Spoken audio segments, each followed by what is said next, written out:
bot hunter height. Chinese Spy picked up Spade Storms. Coyote got Lauds. Phenom with the RTK pick, which is a nasty duo right out the gate. Madly grabbing Bush, Jetski Pamu, and Krillo Dylan. So right out the gate, some disturbingly disgusting good duos. Oh, Pine grabbed Encore. Okay, that's funny. Okay, guys, I'm in. I'm here. What's good? Twin, Tsunani, Luna. Hello. Hello. Sick. I'll What's get you on good. stream in a That's second. what's good. The only face I see on Luna's stream is Twins, and it's all we need, really. That big smile, that big beautiful smile. Oh, dude, I was telling chat just a bit ago. I'm recovering from. So I went camping for 4 days, and I think I got just a cold from it. And I was outside in the sun for a bulk of today, just doing like random labor that I can do at the moment. Random, just For doing work. random labor. No, literally, it's like, hey, with your injury, can you hold a chainsaw? Yes. Can you cut thick yes. weeds that look like bamboo? Yes. Cool. Go have fun with it. I'm like, okay. And it took like 3 hours to get the work done, but it's fine. I'm like, my pride wouldn't let me not do it. So here we How are. is the injuries doing? All right. You had surgery, didn't you? No surgery, just Okay. a lot of physical therapy. They ended Gotcha. up advising not for surgery, which I think was the right call. Yeah. That made me happy. Yeah. Looking at these picks, but I'm hoping 3 more weeks of physical therapy, but we're gonna have to kind of cross that bridge when we get there. We'll see what the next doctor's appointment brings. Very good. Okay, going back to the picks. So username Diff got Jang. Love Jang. Big fan. Protofo got Illusion. TNN. Aphios. Nice. Lemur got Flame Dave in 3 days, 2 years. Pine grabbing B-Bonked is really interesting. Okay, that is my first sleeper pick. Like, that is actually a massive pickup by Pine. Because if you weren't aware, Bebonked and his partner Snarfskis have been duo queuing no fill. I kept wanting to say solo no fill, but duo no fill, and have been terrorizing lobbies. Like, he's in contention for best Bebo, in my opinion. So I think that's a really strong pickup from Pine. Some of these duos are really interesting because, first of all, I don't. Okay, the thing that's really shaking me up right now is I'm so surprised that I mean, Encore for Pine kind of makes sense, but B1 I didn't see coming. I thought he would aim for an oath, perhaps like Flow, but Is Bebonked only Bebo? Like for sure, one trick, 100% all the way. No, so he and Snarf have, I think, 5 or 6 accounts in Grandmaster, like a decent ways into Grandmaster, and all of them on separate characters. Okay. So he's good with quite a few. He's got a nasty void. I think he has a ghost or a myth. Like he's honestly very good with quite a few different hunters. And looking at the rest of it, looks like Coyote picks up Miss Kate, also a very solid pickup. SVI alum right there. Pensado ends it with Wubby Bay. I like that pick, actually. I think to be fair, there was no one else left, so he got Wubby.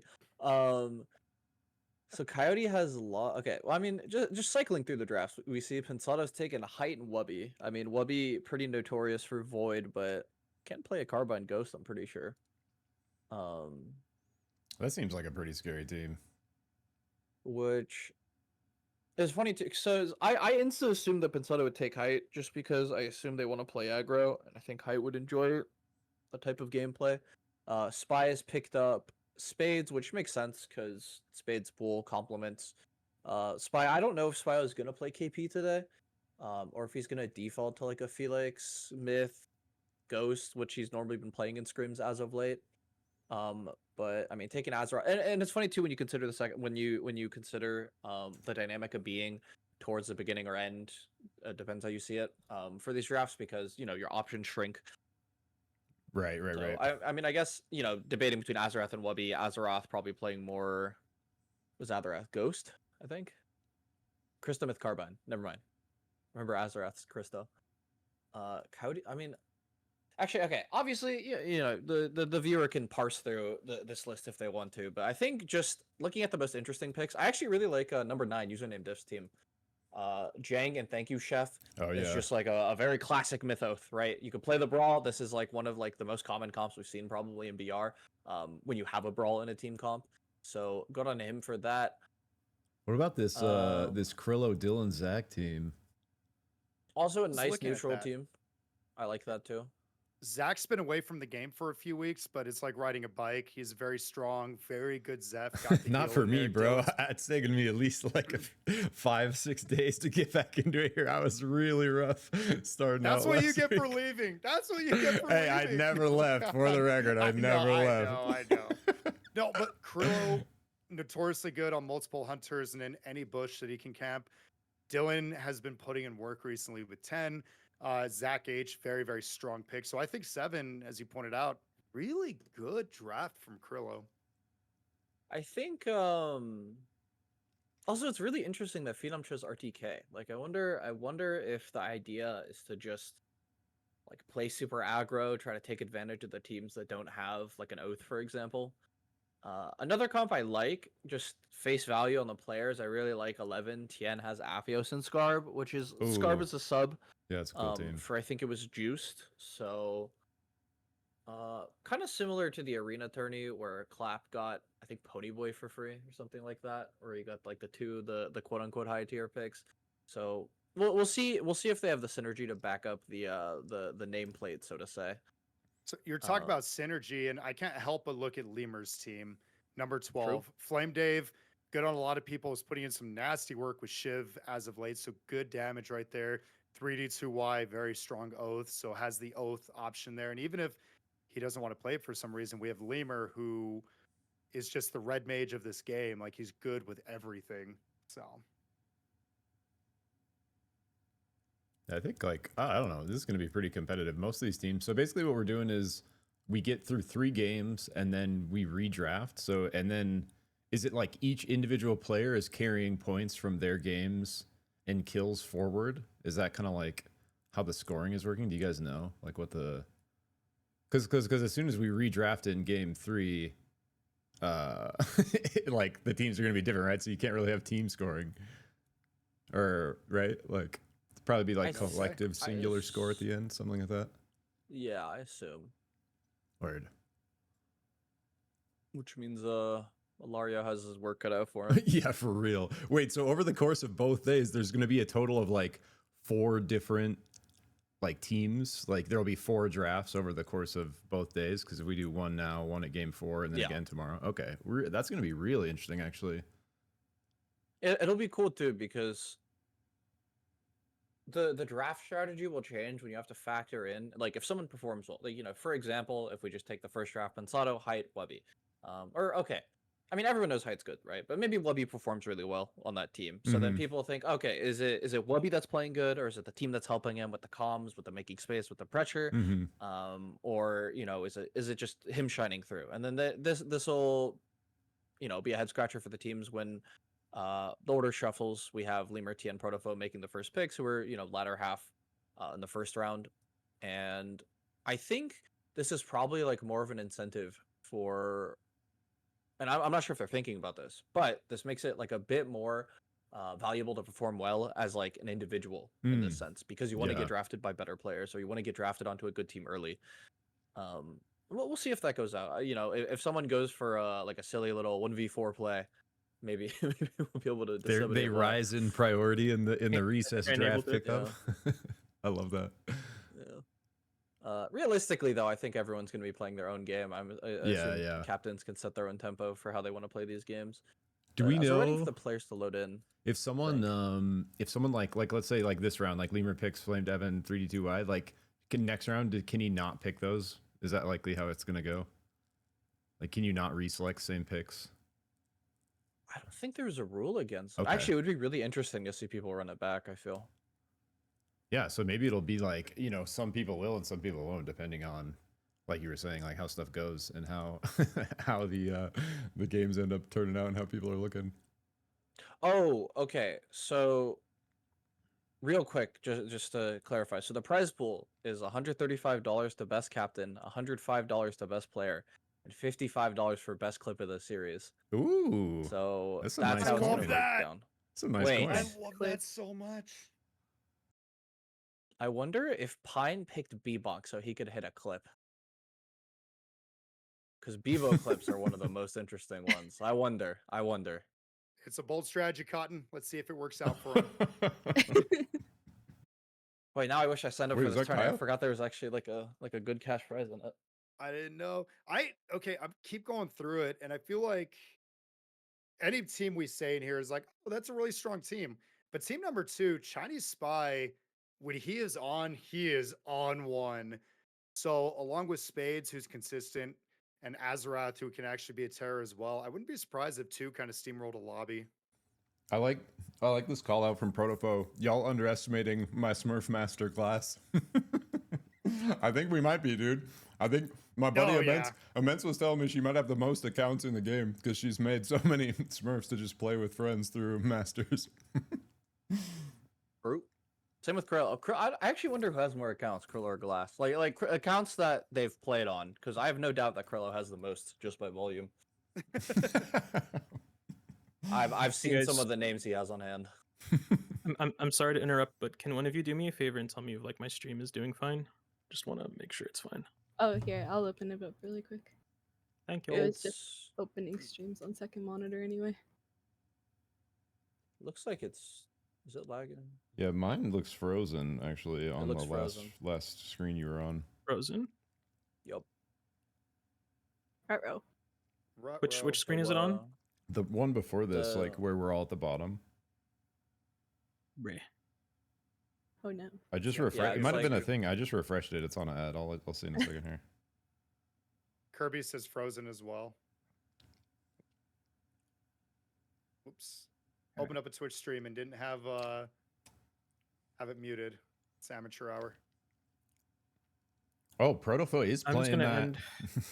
Protofo's playing the clip strat with illusion. He's gonna got illusion in play for the hands, Jin clips, and then glassing him for the rest. Let's go. Actually, Perfect really like that. strategy. How about now? It still looks frozen on my end. Okay, I'll I'm try just gonna reloading the restart page. stream. Gonna restart it. It's safe. Alrighty. Okay, everybody, Moonlit Battlegrounds is closed out. Let's say our favorite things that they've ever done. I'll start. That I'm nuke in still the pool here. party. I know. Okay, wait. Okay, so I'm actually rooting for Team 5 because I am apparently emergency subbing for Bush. So I will. I'll see you guys in the game. Good Good luck, have luck. fun. Cast Good your luck, div. everyone. Tsunani. All right, peace. I love Madly. It's hard not to want to cheer for the guy who's always just so chill, having a good time, like streaming every day until 1.0, trying to support the game. Flo, also incredible. And I know I say I'm just a fan of everybody. I'm sorry, but I am a fan of Flo. They're great. So yeah. Kaya, are you streaming or nah? Oh, I No, was muted. I didn't go live yet, but I'm not Yeah, sure. how about if now? I'm Is even it fine? going to. I think. Wait, hold on. Let me see. My visual is still frozen. It sounds like they can hear audio, but it looks like refresh the it. visual is okay. Let me refresh. It looks. I restarted the stream. It looks like the frames are kind of lagging or like dropping a little Oh. bit. My goodness, what's going on? I know recently, like I've been having issues with OBS, like the server stuff. It's been like throttling my my kilobytes per second really bad, like for the upload speed. Even though my upload speed for my actual internet is fine, I have to like connect to like a different server. So like even though I'm in Phoenix and I should be able to connect to the Phoenix server has been complete garbage recently. So I've had to connect to the LA server and then it fixes it. But I don't know if that's your issue. Why is my bitrate at 10,000? I'm just Yeah. like my stream won't even What? load you now. It's just like black, and the play button won't even On- like go. On OBS, is it like saying that you have a high percentage of dropped frames? Because that's kind of like what it looks like on your stream. It says 0%. Oh, okay. I don't know then. Okay, I Okay. tried again. It was set to 10,000. Oh god. 10,000 bitrate, where the max is 6,000. So- 5,000 should be fine as well. Like 6,000 is great, but you probably don't need that if you're clocking your PC right now and spectating and doing everything like that. Okay, how about now? Right about now. Let's see. Mhm. I'm taking a look. It's not a good event if it's not a scuffed stream. Just remember that. This is Just That's remember. how it good. goes. It's This as is we the- drew it up. It's the genuine Oh, yeah. beta experience. Yo, I just going back to your point a second ago, Twin. I think the Madly Flow team is actually has some potential to go off, and Flow's been low key like grinding pretty hard. He's like one of these guys that has never lost interest in the game. Like even while he's playing other games, he's still playing hours and hours of SUPERVIVE like late into the night, and he's been working on expanding the champ pool a little bit. So it'll be cool to see like that team coming together. Do you know what's funny? I didn't know Flo was competing, and they stopped in my stream during like the prep. So right about at 8 p.m. East Coast time, I guess, so 40 minutes ago. And he just asked for a fun quote, redeemed it, and I ended up giving him one from History's Strongest Disciple, Kenichi, that roughly says, "When you're scared, train. When you don't know what to do, train. When you're excited, train. Nice. At the end of the day, the only thing that will not betray you is your training." dude. So how fitting that Flo has put in so much work Let's go. and has a chance to show it like on the stage. That's such a I cool don't quote, know dude. why, but like the only thing I could think when you were saying train was like bullet trains. I wasn't thinking the other train. I was just like, the answer is train. It's always train. When you're pine, train.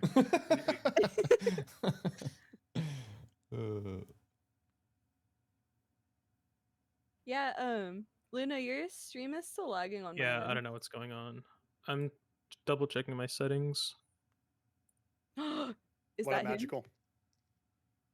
That's Is that him. yes? It is in fact him. It is Zekaric. He's been here the whole time. He is him. True. Aw. How's it look on your guys' one? Me and Kaya got to spend a good like 6 hours together on Friday because True. It was a great time. I watched the what's up, Dylan? I watched the TLD 10 match, and your guys' casting was stellar. Unfortunately, Kaya's volume was a little soft, but Did I it was fix it still today? Like, do I sound sound good. You sound It would be equal on the on my end. You sound recorder's equal end. to everyone else. Okay, I think I know. the games are starting soon. I think we Okay. might have figured. Hi, Yeah, I'm we're- here. Hey, We're Magic. Alright, so waiting here's for what I'm you gonna guys do. Give us a go to start. Um, and, yeah, like, we're moving good. some. So I'll just share my view. I'll observe, and then we'll just watch Twin stream because he's streaming it, so he can see. If you could still run the production stuff you set up, Luna, like because I'm recording it for Yeah. YouTube, so it would be if you still want to do all your stuff, that'd be awesome, and we'll have it on. Yeah, we'll have you it guys see in this YouTube the pod. game now, right? Yep, I see game Yeah, NB yeah. Super Warrior. Okay. Who I was wants gonna to start streaming too. who wants to take the? I'll Do it do a up. share chat with you, magical. Who wants to do Yeah. the first casting? Up to you guys. Twin, lead us into victory. Tell us what to do. You know what? Actually, let's run it back from Friday. I would love to see Kaya and Zik start us off. Let's go. All right. Let's Heck do it. yeah. Heck yeah. Loading in. We got so Kaya, you came in time to get a look at the teams, yeah? Yeah, I'm still kind of catching up a little bit, but I've been looking at Twin stream on the second monitor here, kind of like getting a gauge of what everybody drafted. The teams are looking pretty cool. Are there any Like, any out of that list where you're like, ooh, these guys? I really like Pensado's team. I also really like the team with RTK because I feel like RTK, Phenom, and Immense all have like insane Dude, hands. Yeah, that's gonna be kind of a disgusting team, actually. Oh, and they're full aggro. Look at that. Immense on the Myth. It's Myth Carbine Jewel for that team. Oh yeah, that's gonna be an aggressive team. They're gonna definitely be looking for just straight up kill points, trying to collect that best clip. Yeah, that's gonna be. I love that like draft strategy to like include one player that could potentially grab best clip. All right, so we are loading into game one here. So for everyone unfamiliar with the format, it's a very like cool, interesting format. Definitely more on the fun side of things. So essentially, what we are going to be doing here is we have team captains. Oh, right into the action here as two teams dropping gridlock. It's EUG versus Diff. We have the team you were just calling out, Kaya, Pensato, Height, and Wubby Bay. Another team here as well. The other team we were talking about, it's Immense, RTK, and Phenom looking for early violence. Level 2, Jewel gonna dash in. RTK gets sun, full shift. Wubby Bay is down instantly, and just like that, Diff gets Pensato as well. So on a super back foot start here for EUG. Who was it that got out? Did Height get out? I think Height got out. Height always gets out. Yep. Classic. The classic Height plot armor kicking in. Good work, Height. Keep Good going. work, Height. All right, so no teams out quite yet here. We can take a look over here at Spy. Chinese Spy on the Kingpin. We love to see it. One of the best KPs in North America for sure. And then Spade Storm's on the Myth. Going to be carrying that damage. Panning back up to our stacks right here. Jang maybe in a little bit of trouble looking for that phase walk through the wall. Not going to have the timing. Probably going to get caught out here. Not the level 2. Oh, poor Jang. Poor Jang. He's caught between a rock and a hard place. I think the rest of Diff bailed already. Yeah, they are down in gridlock. Height out to the left we see. So everyone after that initial stacks bloodbath kind of parting ways, going the opposite directions. Taking a look at a Hat here. Down in the machine start. Krillo has that gold. Dylan on a gold as well. So Hat off to a nice start. But real quick, going back to the format as we got pulled into that fight there. Basically, we're running 3 games with these teams because the captains just drafted. So there's basically, 12 captains and then 24 players. They do a draft down and then back up. So it's like everyone, picking 2 players. And essentially after 3 games, they're going to do that again. So this whole tournament's going to be different teams throughout. Action breaking out here potentially in cold fighting. Big nade hitting B-Bonk, able to get bounced back by, I think, the bomb or something there. And it looks like they are 69 is going to force their way to the fire. Illusion gets B-Bonked. And it looks like the Bebo is probably going to go 69's way. Oh, Protofo barely managing to escape by the skin of his teeth. Looks like he's going to get out of there. I'm really liking that format, though, because I actually had no idea coming into this. I kind of just Kaya is prepared. No, I know. I'm so prepared. I'm so locked in right now. But I had no idea about the format. That does make it a lot more interesting because it's going to be interesting to see how much the teams change up compositionally, or if people are going to try to go back to those comfort picks again, or are they forced to pick completely different players? Can they not pick repeat players, the captains? I don't. That was something I asked that I'm actually not sure what the answer to that is, because that would make it even more interesting in my opinion. But yeah, I think that, and Tsunani was mentioning that kind of earlier before we started up here, if a player has a standout performance, they're going to sort of rise up in the ranks of priority for the next round of drafts. So we have the first draft happened for these first 3 games. We're gonna have 3 more games with a second draft after that. Ooh, big R&B pin onto Jetski there. Not gonna be able to ult in time. Is gonna get taken out by Spy, getting another kill through. And then tomorrow we're doing the same exact thing. So we'll have a new 3rd draft tomorrow for 3 games, and then a 4th draft for the last 3. So 12 games over the course of 2 days, 6 today, 6 tomorrow. New teams every 3 games. Wow, what a treat of a tournament to showcase the best players in NA just the last 2 days before the server's going to go down for a week. Yeah, this is a great idea. Completely agree. And what, just really cool to just show, the kind of fun and camaraderie, because if you're part of the SUPERVIVE community, and especially if you're part of kind of the scrims community, it's become a very tight-knit community. So just for this final hurrah, giving all the players a chance to have fun and play with each other and play with a bunch of different players they maybe haven't yet in a more of a tournament format. It's really cool. Yeah, definitely. I 100% agree. I think especially the scrims community in the past maybe has been a little bit cliquey in their own little teams, but I really kind of everybody getting to play with other players here and kind of just getting to know everybody else's playstyle. It'll be a really good showcase of everybody's individual skills and expressions in the game. Absolutely. And what a perfect way to send us off for our final tournament into 1.0. Some action breaking out here between EUG and NN. Been poking at each other for a while. Jetski forced out of the north. Wubby Bay has the carbine. RB almost gets the stun. Pamu able to barely avoid that. Mira looking for the kill on the Wubby, able to peel out in time. Pamu does go down off the back of Height. Height getting 2 here as he finds the angle to the right. Execute's going to be looking for that kill to the north. Classic Height plot armor again. He got all of his team back up and now they're looking pretty strong after that fight. Let's go. Okay, so MJ looking to position around this. Oh, Immense gets taken out. Azrath gets taken out. Phenom blasts the Wisp. No recovery in the 2v2 here. Spy wants to make sure he stomps Immense as well. So actually pretty even trade between both squads. It looks like MJ might kind of just ego this box res. Chinese Spy is trying to slow him down a little bit, but looks like not much is going to happen here, and they are going to get the death box. Yeah, I'm not surprised. I do see a red item on one of the members there that was death boxing, so they're a little bit more kitted out over there in Prisma. So not surprised that Spy didn't want to take that fight. I think it was a wise decision to back Ooh, away. these two squads, Kaya, Scarb, Tien, Aphios, and Lemur, Flame Dab, and 3D. I want to see these guys face up right here. I know this would be a pretty sick fight. It looks like Lemur's team is kind of moving down towards Height's team as well, though, so that would also be a pretty interesting duel.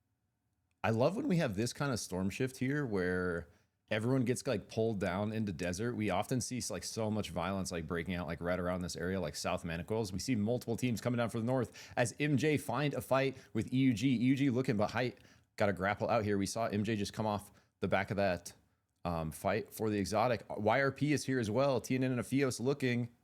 Multiple fights across the map as LEM, Lemur's team, in it with Mad. Flow, huge slam, takes out 3D2Y. The Oath is down instantly. Lemur and Flame Dab look to peel here. They are going to have very limited space here, Kai, though, because there's like 6 other teams fighting. Yep, it's getting a little bit cramped. It's that time of the game right now. Ooh, Jewel up, ult and out. Looking for a couple ult connections. Ooh, Aphios connects big arrow here. MJ on the back foot, having to back up and heal a little bit. We saw the Phenom ult go a little bit wide. Madly looking for the warp grab. Not quite going to go through there. But look at how many teams are here, Kaya. Oh my, what is going on up here? Everybody's getting shoved together. I love like fights on this part of the map. Me too. It's like so wide open and you really have to like play your lines of sight super well, and the terrain is just so awkward to play around in the desert because there's like not a lot of walls that you can use for cover. Absolutely. And like not really any abyss, right? So it's pretty like unique place to fight without like some of like the normal tools around. And here we see our caster homie Tsunani stepping in, emergency sub for Mad. I like this comp too. They got the Jewel Kingpin Saros. Pretty interesting look there, but I definitely could see the potential. Tsunani rocking that Saros. Yeah, if he wants to try to give their team some neutral because they don't really have a whole lot of that. Dude, speaking of no neutral, this fight between EUG and DEI just right in each other's grills the entire time. DEI finding the superior damage. Wubby Bay is down. Pensato is down. So this aggro strat for EUG has worked out a couple times for him, but has also backfired a couple times. I mean, you miss 100% of the shots you don't take. Love it. So, like, gotta respect it. Best quote all time. I'm just gonna say really quick, Luna, if you can check chat, we don't have any game audio.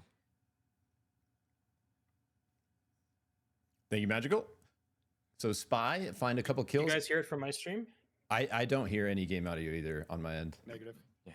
Nothing. Okay, I'm gonna change something. Hold on. It's and if you want to do it after this game, it's not a huge deal. Like, you know, if you want to do it after the game. Yeah, it's not the end of the world if we can't See you hear later. right now. All right, so we got multiple teams positioning over Sandwall here. Ooh, Flame Dab in the bush. South of Phenom. Lemur looking for the Abyss Breaker. Flame Dab trying to catch the flank here. MJ actually playing this really well with the third party to the north. Immense just trying to dodge these Flame Dab autos. We see he avoided the last one, avoids the full shift stack from the Jewel. So nice for Immense there to kind of avoid getting taken out. Flame Dab does get taken out as we see 3 other teams collapse for a third and fourth party here. DEI going to get caught by 69. That Zeph grenade connects. Strikel Jordan looking for the Shrike Snipes. DEI forced out to the north as MJ don't want out of this fight yet, continuing to kind of force their way up from the south, and Mad just trying to gain some intel from the right. Yeah, and I think one of the things that I really love the most about endgames like this, where it's in the desert, is there's so much pressure on these teams to contest these Enshrine camps because, like, moving into night 3 here, there's like literally no gold on the map. Like, the only camps that we can take are pretty much like these Enshrine camps, and then I don't know if any of like Skyrats is still in, but there's a tiny bit of camps in Skyrats, and yeah, Coldfang's out of the circle now. So basically, we see all of our teams kind of like collecting around these points where they can try to get these camps for day 4 here. That's like, yeah, such a good call out for like really unique kind of end game aspect of this part of the map. We saw there Flo get a huge downtown grab into a slam, getting another kill through. Ooh, Lods getting a fadeaway snipe on the way out, and one really is going to get spiked by Mirror Visual, not going to be allowed to get away from those Celeste icicles, but that might put in trouble here as as Diff finds an angle. Jetski is grappled, looking for the dunk here for username Diff. Brawl is at the abyss floor, trying to do everything he can to live. Not going to be enough, so Jetski goes down. Diff putting themselves in a rough position here as they push maybe a little too far for that kill. MJ finds Jang overextended. Phenom punishes. RTK looking to finish the job as username and Thank You Chef making their way out to the right. Good work getting out by by Diff there. It looks like NN here on the bottom side, they're trying to figure out their strategy now that they've lost Jetski. Yeah, and speaking of strategy, Azarath trying to put one together here as well in a bit of a rough spot. Last member left hiding in bush. Sees multiple members of Heights team there. And so taking a look back at LEM and Mad to the north, kind of just looking to secure some space here. Look where this next shift is going to come in, which we'll find out pretty soon. DEI on the bush cheese. Oh. Ooh. Nade connects on Tsunani pretty low. Is able to live here though. DEI still looking for chip damage. Big grab from Bebo there. Gets the pull back. Madly able to shift away though. So Flo probably looking to play this gap. Watch out for LEM on that. Lemur gets the stun onto Flo. Huge third party from LEM, putting Mad in a really rough spot here. The rest of LEM trying to finish off Mad. They're abandoning the fight with DEI. Full committing left, going for this Madly crown. Madly, huge glide over the Abyssal Breaker. Barely able to make it out there. It's going to be just up to him and Tsunani, but they're going to be running right into another team. It's 69 in the south too. The tunnel through. The what is that called? The teleporter, the soul, the storm shift. Yeah, that thing. The portal. He went through. They might live. LEM's in trouble now as we see 69. Oh, but Lemur, huge singularity. Encore is down, turning the fight here. No Zeph. Schreikel trying to play around Rez, but DEI come in to spoil the fun once again. The flank from the right, putting LEM in a really rough position now after they were just trying to do the same to Madly's team. So just constant violence out here, Kaya. I know. Everybody woke up on day 4 and chose violence, I guess. Like, there's no camps on the map, so like the next best thing is to fight and get your XP and gold that way. Let's go. Is there a better way to send us out of our open beta here than everyone just completely murdering each other? And I don't think so. It is the best SUPERVIVE to watch. We see Mad able to find themselves back in it with an emergency platform. Going to be just buying some time. 69 make their way all the way over here under Skyrats. We see Fire going down. Going to want to play off that vision. Afio, Scarb, and Tien, though, on YRP. Looking to hold their space. Nice nade from Encore. Going to catch one. The rest of them are going to have an early build. Azarath looking to do something crazy on the carbine. Almost finding a spike there. Oh, but with the other team on the south does get taken out. Nice try from Azarath. He did manage to rat out a whole place because there was 11 teams earlier when we first peered him in his solo bush cheese and managed to make it to 10th instead of 11th.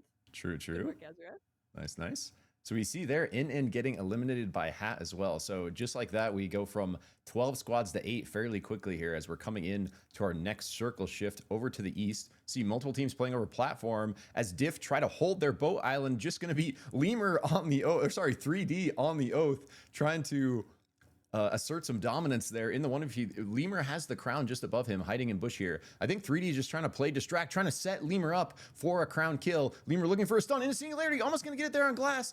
Might come through with the crown. It lowers the time, but his teammate's down. Lemur has 30 seconds on crown here, has to get it off.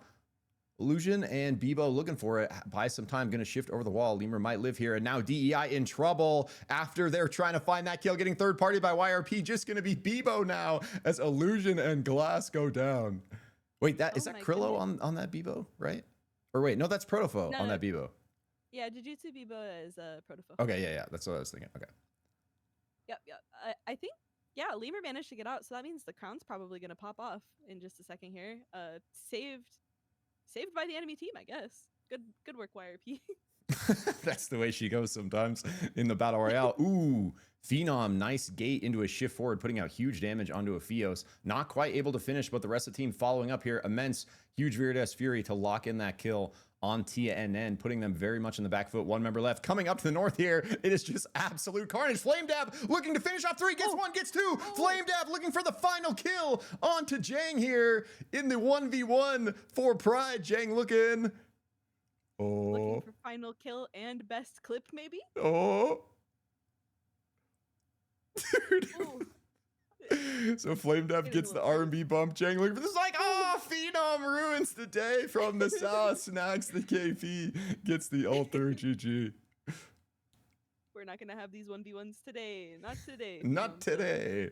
So I'm curious, Kaya, if because I have a hunch the point scoring might be going based off of like personal kills and assists, maybe total over the event or something like that. So I'm wondering, you know, how many of these players are playing a little more for kills than they normally would, or playing hunters that are a little more kill oriented than they normally would. I don't know. I mean, a lot of these team comps seem to be really aggressive. There's like a whole lot of like basically damage, and I don't really see a whole lot of utility out of these team comps. So it's kind of looking like you might be right. Like, I don't know how the scoring is going to work, but I'd assume based on the way the team compositions are going to be changing every 3 games for the next 2 days, I would assume it's probably some kind of like personal player score. Yeah, and that lines up with just having a good time, right? Like all these players love to to like play the champs they want and like play aggro. So I think probably getting the best of both worlds here. We see Mad trying to make a move here. Flo does have that crown, full time left on it. They're trying to find a spot in the circle. We see him throw that platform up. They are going to get forced off back to the right. Bit of a slowdown here with 5 squads left. Typical of what we normally see. We do see an insane Shocker Gauntlet going on for MJ in the middle here. Many rolling cats kind of protecting their turf as all 4 other squads kind of vie on from every direction. Oh yeah, Aphios I think is like the last remaining member of YRP down there in his little corner in the vault, right? Yep. What a spot. It does have that 2-way tunnel too, so he's just gonna hang out. Oh, he's gonna get spotted out here by Pine. They know too much. No. Aphios is just a sitting duck now. He's got to hope that the next circle is not his friend. It is the like next circle is not his friend. Oh no, it's the opposite of his friend, completely on the other side of the map. So Afio's gonna have a big task here, but luckily, you know, on the myth can kind of wait for everyone to make their move, kind of fully protected by this double wall. There we see the move now is gonna shift just to get some intel. Kind of see that 69 moved, so this might be Afios' chance here. So it looks like 69 going to put big pressure onto this crown from Mad. We see Saros Portal come out. Oh, but Flo's going to go right into the arms of Hat. Oh, wow. Tragic there as Zach kind of behind the wall was not spotted out by Mad as they try to flee from the full force of 69. They are going to get caught there by that nade and deleted. Very much looking for that dunk angle, but not going to come through. I'm watching Afios like play like he's in the Matrix right now. He just dodged all of those chonkers. Now he's sitting over here feathering, trying to buy his time. Oh, he's gonna go back and get some glider glass. This dude, this is nice. This is the spot. Look at. Yeah, he's gonna stand on the death box. Nice. Afios gaming out here, still holding on to that damaged soul. Might be able to make something happen with it. Like the only other crown option for him, it looks like, going to be on the other side of this tiny circle, Kaya. So good luck getting over there. Yeah, this is going to be a little bit of a bumpy ride, I think. Making a play for crown. I think trying to buy it here. Oh my god. Oh my god, the tension. Dude, Afios is actually playing this out of his mind. Shifts into the wall, trying to buy some space. Cancels the shift, gets to the other side, baits the other 2 members of MJ to the... but with the other member to the north of Hat, not going to be able to do enough. Well played, but Afios is going to get taken out of 4th there. And 69 just ship it onto MJ. Tonk goes barely wide. But after all that, MJ are going to be able to grab that damage soul away from Afios. So coming down to our final 3 here. Everyone at full force. We got XP soul on 69. We got damage soul on MJ, and we got full gold armors level 15 on the side of Hat. So gonna be a pretty even face off here, Kaya. Yeah, I would say in terms of like I mean, Hat is missing a soul, obviously, but in terms of gear overall, all of them have double reds and they all have gold armors. So Hat's looking like really strong combat wise. I think pretty much like the only team that might be able to contest them is MJ here. But Krillo with just MJ, they only have purples. Sorry. No, you're good. I just watched Krillo do a crazy move. He literally just he shifts between both teams, puts a platform out, throws a fire down. Now is trying to make his way back to his team around 69. But as Twin said earlier, bold strategy, Cotton. We'll see if it works out. Krillo doing his best to make it work out. The rest of Hat trying to collapse. Somehow Krillo is still alive. I really don't know how it is going to get taken out there by B-Bonked. But what a strategy we just witnessed. Strategy is definitely a word. Oh, he dodges the cremation. Oh no. Phenom, make sure there. They're like, get this guy out of here. Yeah. They want those glider jets for themselves. Okay, so violence could potentially ensuing, but after that, I don't know if Hat accomplished their mission. They got an emergency platform out. They threw a fire down, but it got capped by another team, and now they are missing Krillo. So gonna have a little bit of a recovery run here. We mentioned they do have really good items, really good armor. 69 continuing to just be really annoying with this poke. It's a very interesting final here. We don't see a shift hardly at all. Or now this next circle going to shift a little bit up to the left. So MJ going to have pretty good position here on this little island. It's going to be pretty tough for 69 to force their way in here.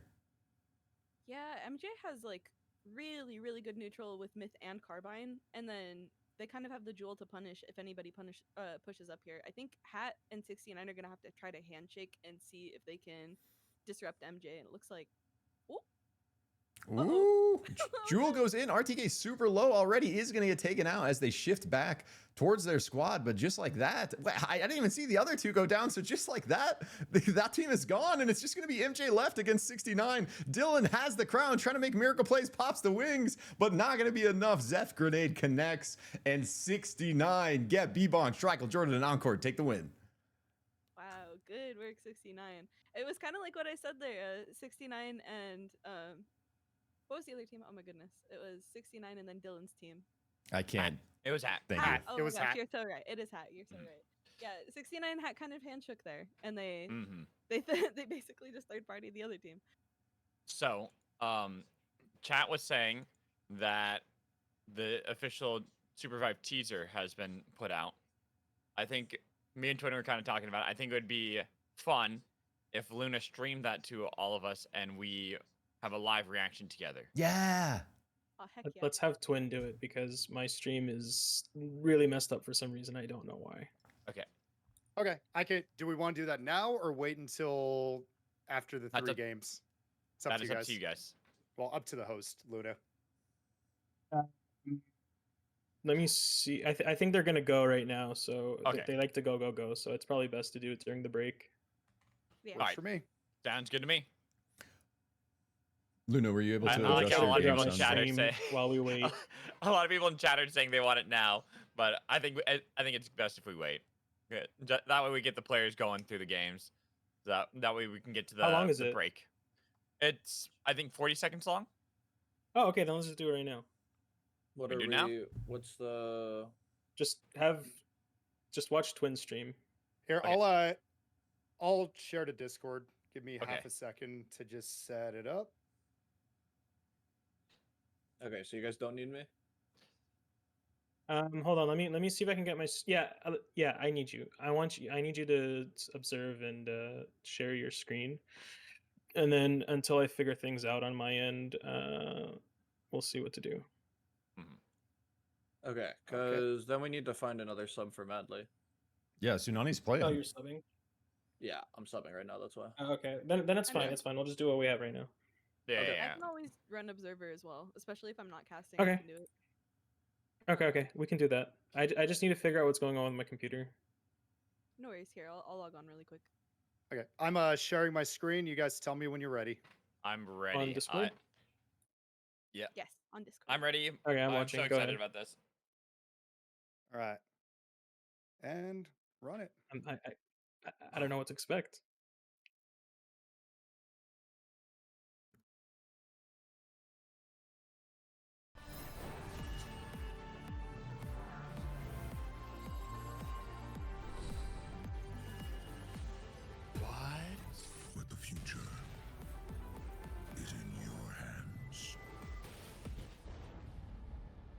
What? Who's that? Who's that? Wait, Thanos. It's Thanos. Oh my goodness. What? That's it. That's it? No Who's more? that? It's a big old tiger. And look, it's Luna. Look, bear there's little thing. Luna right there. And he's throwing a D20. he is throwing a Oh D20. my god, it It's is like a D20. mace. It's a mace D20 with a Luna at the bottom. Oh my god! Is that Wukong? Oh. That's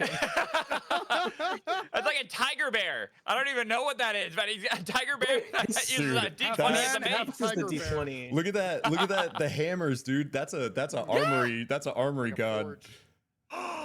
Yeah. Look at the. It almost looks like a city on the left-ish. No, never mind. It's just broken. Like Yeah. Dude, Yeah. that is so Hammers for the hype. armor. Oh What? my god. Oh, I'm so hyped for that. Oh my god, that's so cool.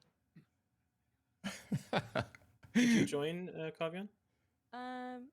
This Here, can picture. you try to re-invite me super quick? That invite. That's okay, link I got- broken Yeah. For some reason. Uh, Wait, just do it one more time, Twin. It was so short. Just do it one more time while we're run we're. it back while we. Yeah, yeah, while we're- Okay. Snarf's remark, RNG Mordekaiser.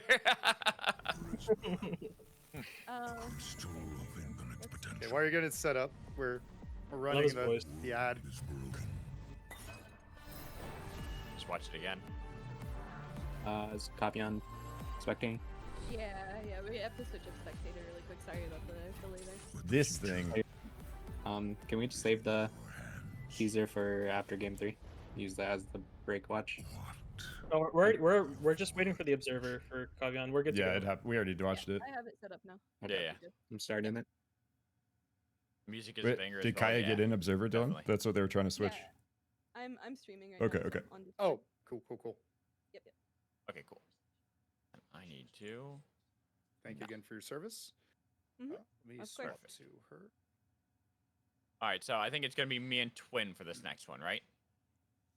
Sounds good to me. The only request I truly have, and everyone knows what my request is the Bullet Train one I cast. And we've all voted no. You've hogged it for a year. It is our turn. Yeah, obviously. Yeah.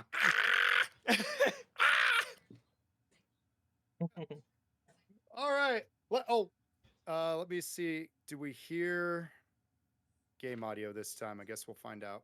So let's see. Game audio should be working Up this to time. Kavjan, I yeah. don't have music on, so that's why there's no music there. But Got it. We will cross that bridge when we get there. But I want to go back to the first game. And I want to go back to something I said during the drafting. And that was that the single best sneaky, going to be overlooked pick came from one Pineapple One with a Mr. The Get B-Bonked.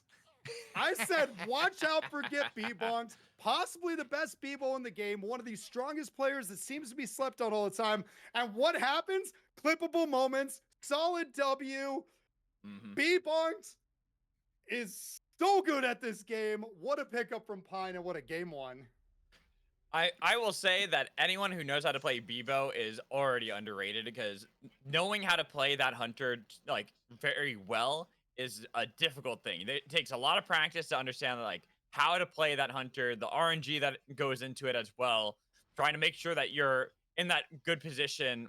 So I love seeing good Bebo like that. Bebonked is definitely like a top tier player that just gets overlooked so many times because people kind of forget about Bebo sometimes. And I feel like Bebonked and Snarfskis haven't tried to really make waves in the competitive scene. They don't do scrims often, occasionally picked up. But when they do, they just go on a tear. They're doing duo no-fill ranked, and they're terrorizing lobbies. He's brought into a draft scrims. He terrorizes the lobby. Shocked face. Shocked Pikachu face.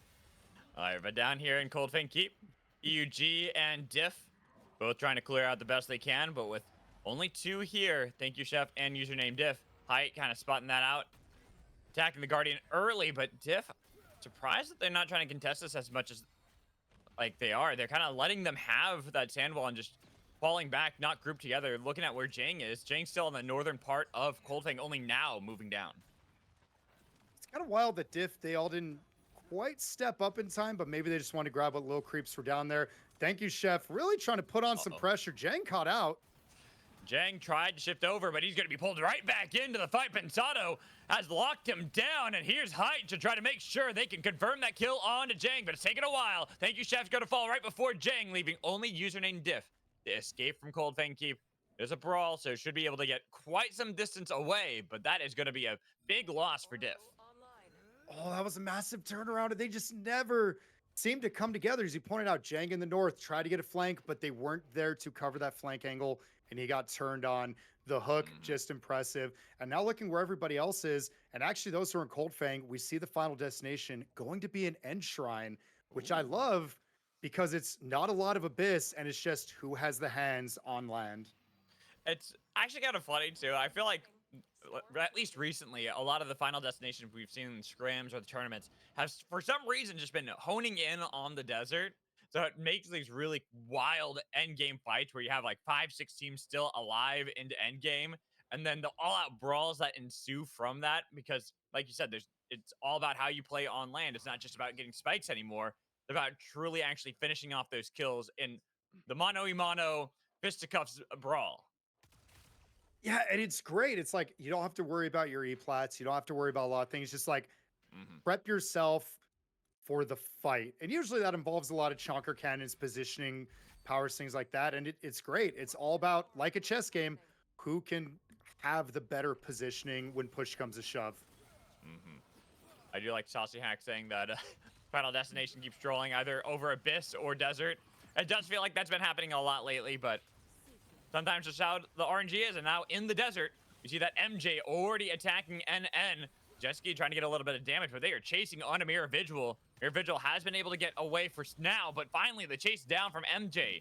And they're stomping that Wisp. Should be able to confirm it. Pamu and Jetski kind of deciding what they want to do. They've already sent Pamu away. Probably going to go for that respawn beacon over the Abyss right outside of the desert. Pamu especially rocking the Temu.com delicate disguise, able to kind of sneak around, do what they need, possibly going for a box res right there. So I like that play, actually. A little bit of don't be suspicious. Don't be suspicious. Exactly. They all focused on a jet ski. They kind of chased that way. But then they're like, well, we lost jet ski. Let's just go to mana coils. But that gives enough time for Pamu to just go right back and get the respawn onto Mirror Vigil without having to use a respawn beacon. So they're going to be more than happy with that outcome. Yeah, and I like what we're seeing here. Is Lemur trying to posture just a little bit on the left, gets kind of hooked in there, and there's so much action going on right out the gate. We're only in night one. Nobody's, like, teams are all up, but I like the aggression we're seeing where people are fighting and clawing for just whatever powers they can really pick up. I'm just looking at where everyone is right now. We got a couple teams in Vane Grove, a couple teams here in Prisma Falls.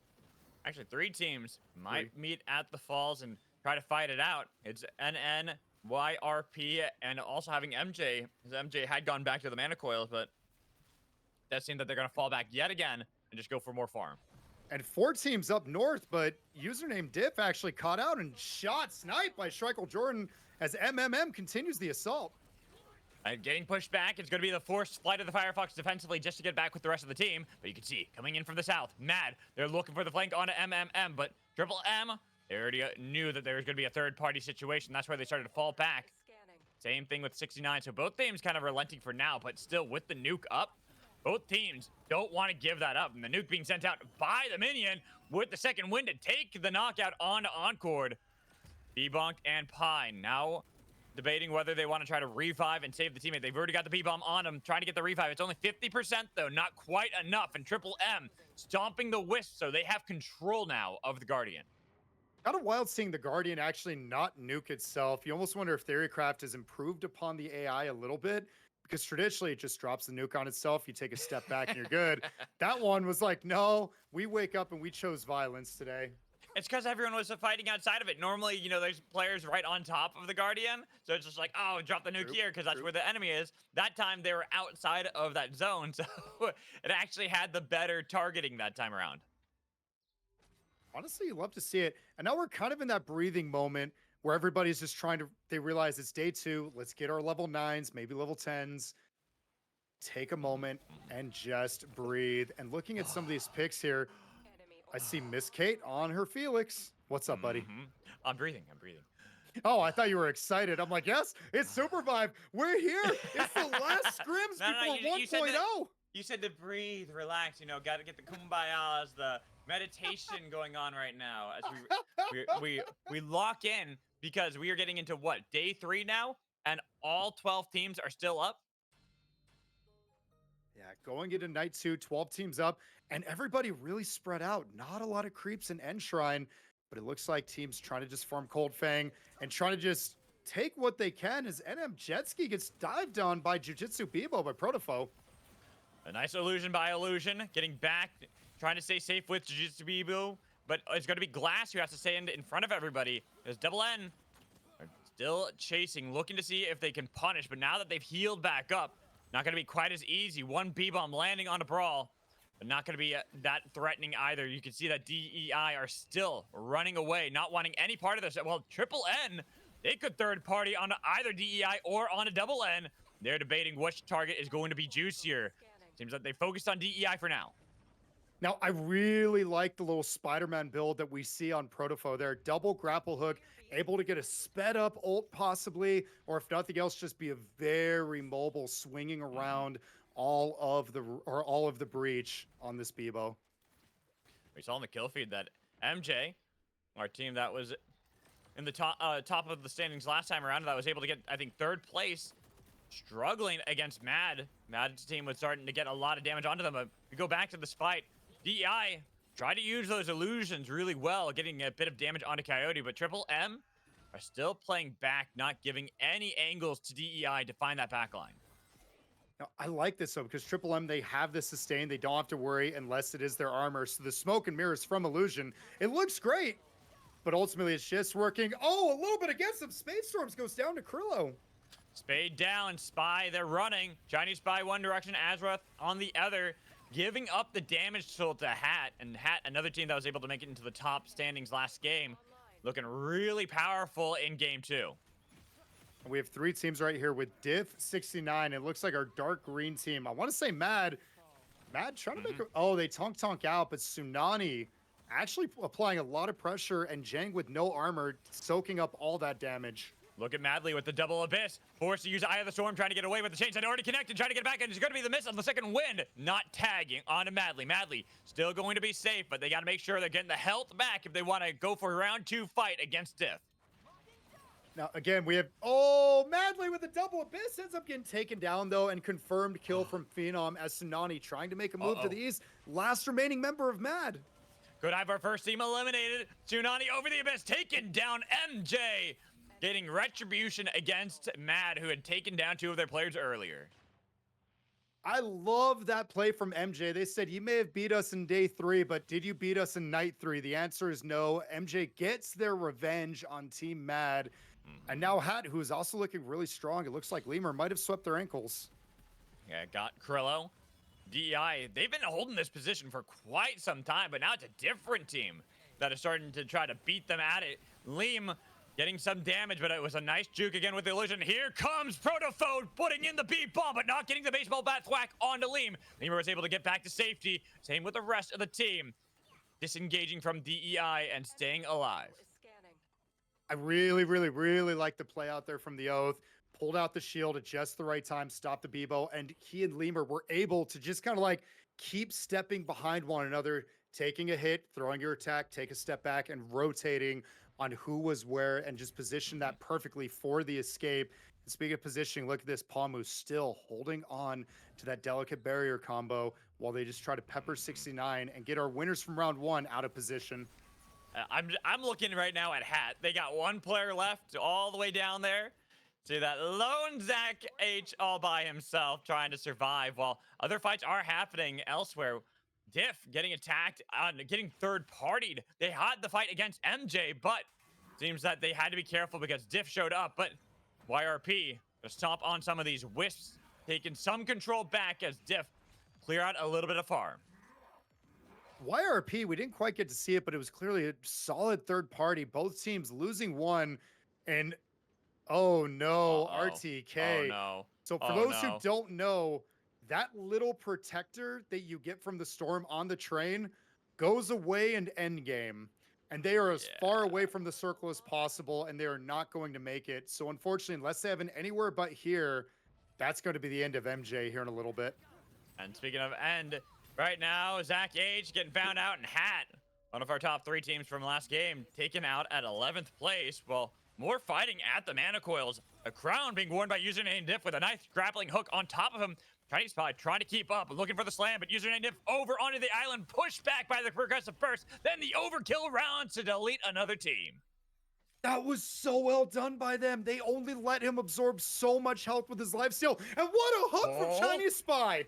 And the dunk confirming the kill on a Flame Dab. Jewel can't get out of there. They had the grappling hook on a 3D2Y, but Lemur is gone, leaving 3D2Y alone. YRP getting some damage, trying to take away the shield of Oath. Spin dashing back to the broken bridge. Lemur has put the oracles down, so they have a little bit of vision, getting some damage onto Scarb.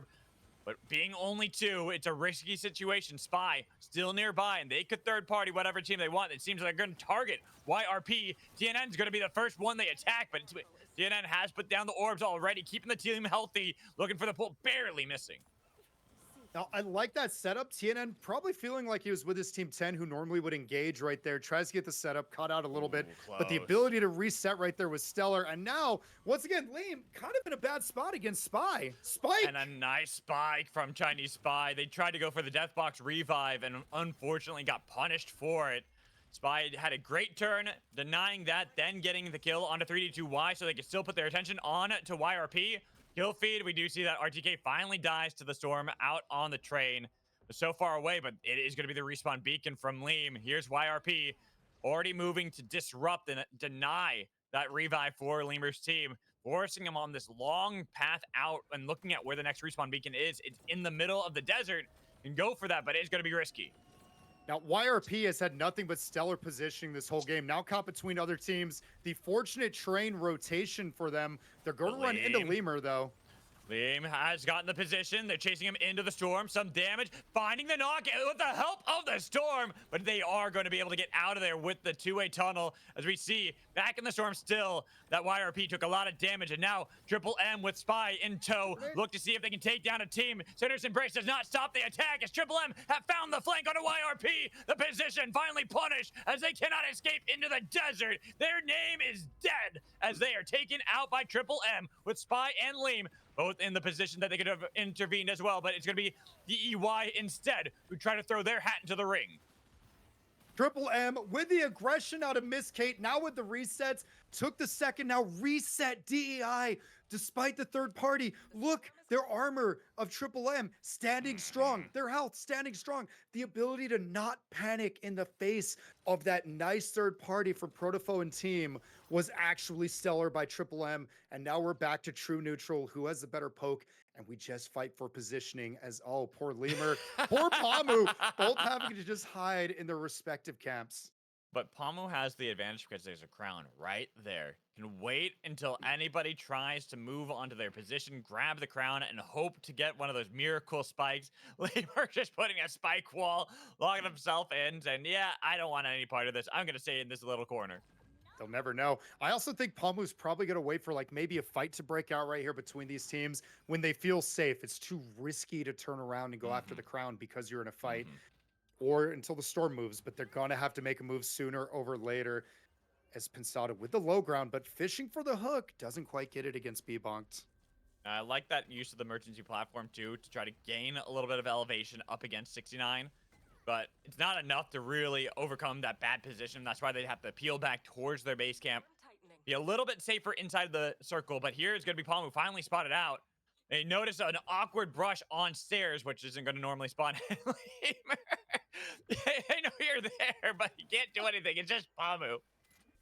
And it's actually working out for Lemur right there, like with the walls. Who would ever hide right there, but so close to where the end zone is going to be that they can at least play for placement. And with the same strat that I talked about with Pamu and the crown, it's kind of risky to turn your back on another team to go after Lemur. It is.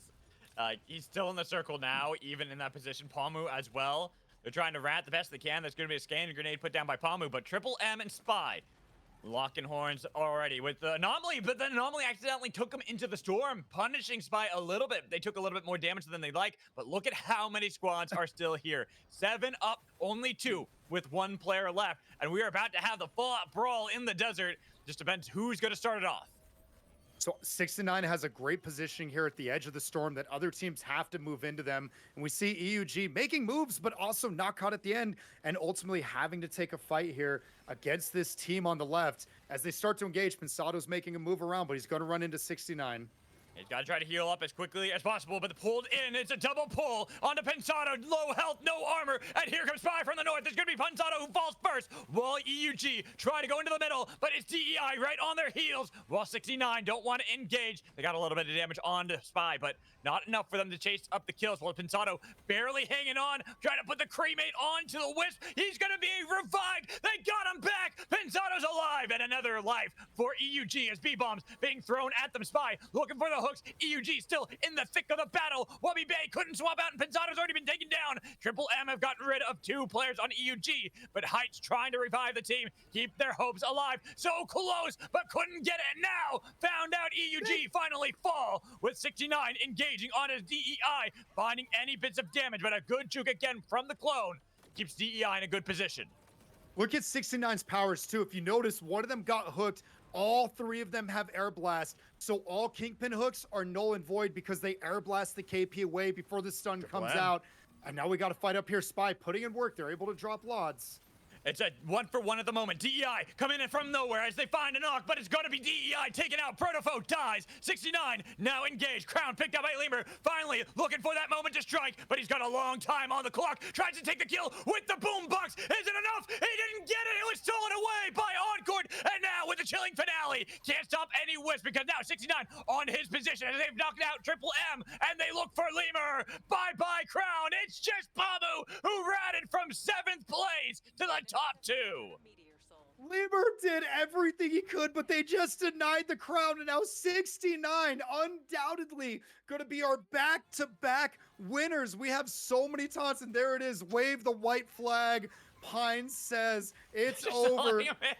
Game over, man. As Get B-Bonked denies you stepping out of the storm and says you have to eat bat to earn your place next to us. I just cannot get over that Lemur and Palmu, the solo players in top 7, were able to get top 3.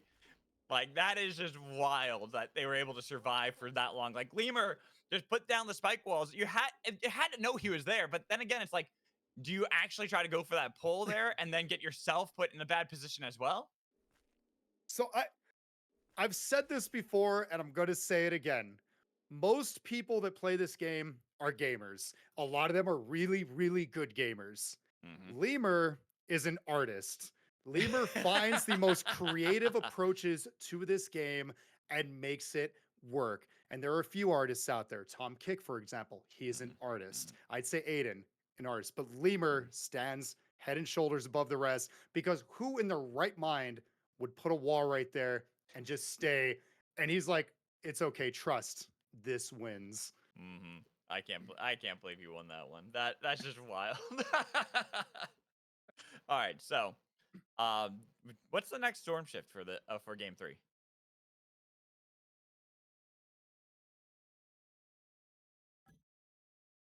Cricket. Yeah. Yeah, because I don't know who's running the lobby. Right now it's Kaya. So Kaya. Oh, I don't think Kaya's running the lobby actually. Wait, let's see. It's Dylan. Dylan's It's running Dylan. it. She could check on option. I think she can click options and a- see what it is, right? I'm checking with Dylan right now as well too. Okay. Okay. It looks like Twisters! Twisters. Boo. Gotcha. Every Dylan game is should be bullet train. What? Who giving said us- that? Dylan has given us the hurry up. So That's I'm, right. I'm fine so- staying spectator, but I'm he's gonna make casting. decision. It's gonna be Twin and Zik. All right. Okay. I'm Just Just down. because I want to go get more soda. Go get your soda. I like it, this joke baby. from my brother. He ratted so long he started raising turtles. And you know, Twan, Wow. activating- Dude, that's great. What the hell? Master Splinter reference. That is so good. That is so good. Love it. Sick. We're back. We finally kicking and screaming, but we found a game to cast together again. Let's go. Been waiting for it, bro. I was pretty bummed last weekend. I couldn't make was it last weekend or the one before? I couldn't make the pool party, but I tuned in for a little bit while I was hanging out with family for the 4th. But yeah, dude, super excited to get one in with you. Let's go. And bro, it's the last 2 days of beta, dude. Like the next time we get to do this, it's gonna be for real, for real. I know, it's unbelievable, and it brings a genuine tear to my eye that like how far we've come in just open beta, the community that's just built itself up, the competitive scene. And for me, it's just being starstruck by how many phenomenal casters we have. So it genuinely is an honor getting to finish out open beta with you, with Magical, with Kaya. Like, thank you all for being here. This is a blast. That gives me goosebumps, bro. Because yeah, thank you too, bro. Because I was just gonna say, like, basically remember back to when open beta started, and the game, like all this stuff was still kind of figuring itself out, right? And I remember when these guys started scrimming, like I hadn't hardly cast it at all. It was just sort of a dream for me. I had heard Relic cast the prologues. I knew I wanted to do it, and I had like practiced a couple times just on my own in silence, like watching the prologue VODs. But I just remember like, watching the scrims form up, I was like, dude, like it'd be cool if we just like started trying to shoutcast these. And so, I ended up getting a couple in, and then I was super fortunate to be connected with Mad Magical, who helped me an extreme amount, like grow my casting career. But then that casting scene, dude, just blossomed from there. Like coming in to the new year, seeing you enter the scene, Tsunani, Kaya, Kai.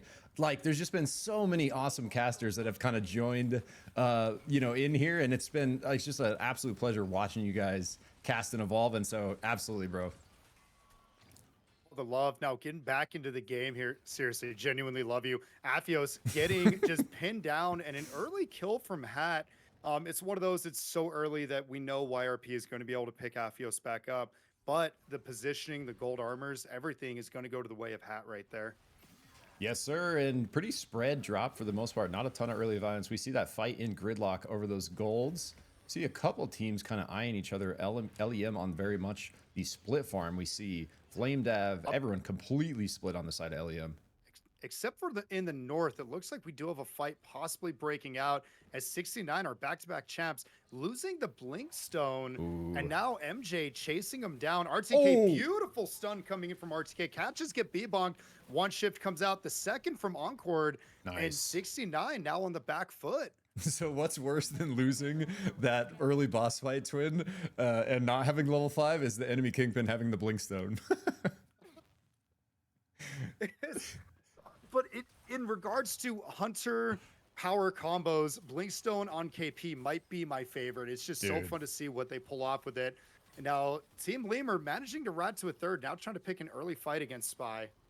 Yeah, and I kind of want to see this team pop off this game because they definitely have the pop-off potential. Oh, and Lemur on the brawl, kind of going in more, leaning more into that pop-up potential. Spy, high ground, level 6. Chinese Spy looking for the slam, is going to miss. 3D, nice sidestep here. Spy still has high ground. LEM looking to flank. Lemur grapple in, gets the spin, anti-heal, down onto Kingpin. Flame Dav looking to follow, is going to take that dagger back here. A little bit of a reset as LEM claim high ground again.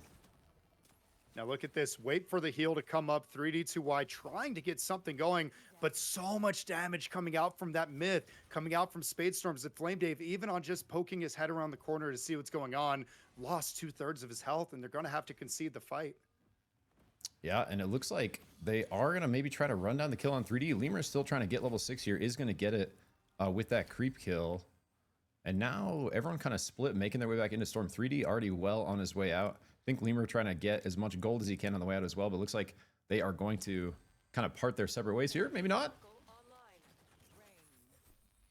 Let's see what's going on here. Is once again Flame Dave just a little bit caught out, and beautiful stacking of just CC slows and everything to make Flame Dave not be able to escape that option. And when Myth just lays down that parentheses, that rain of arrow, it's that genuine rock in a hard place. Like, yeah, it's like, do you walk through it? Thank you.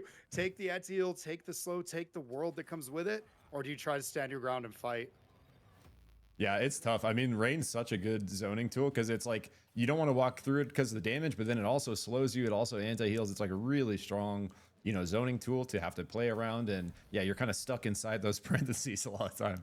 Can't find your way out to exclaim what you want. We see NN taking a little look at YRP here after they're finishing that creep camp.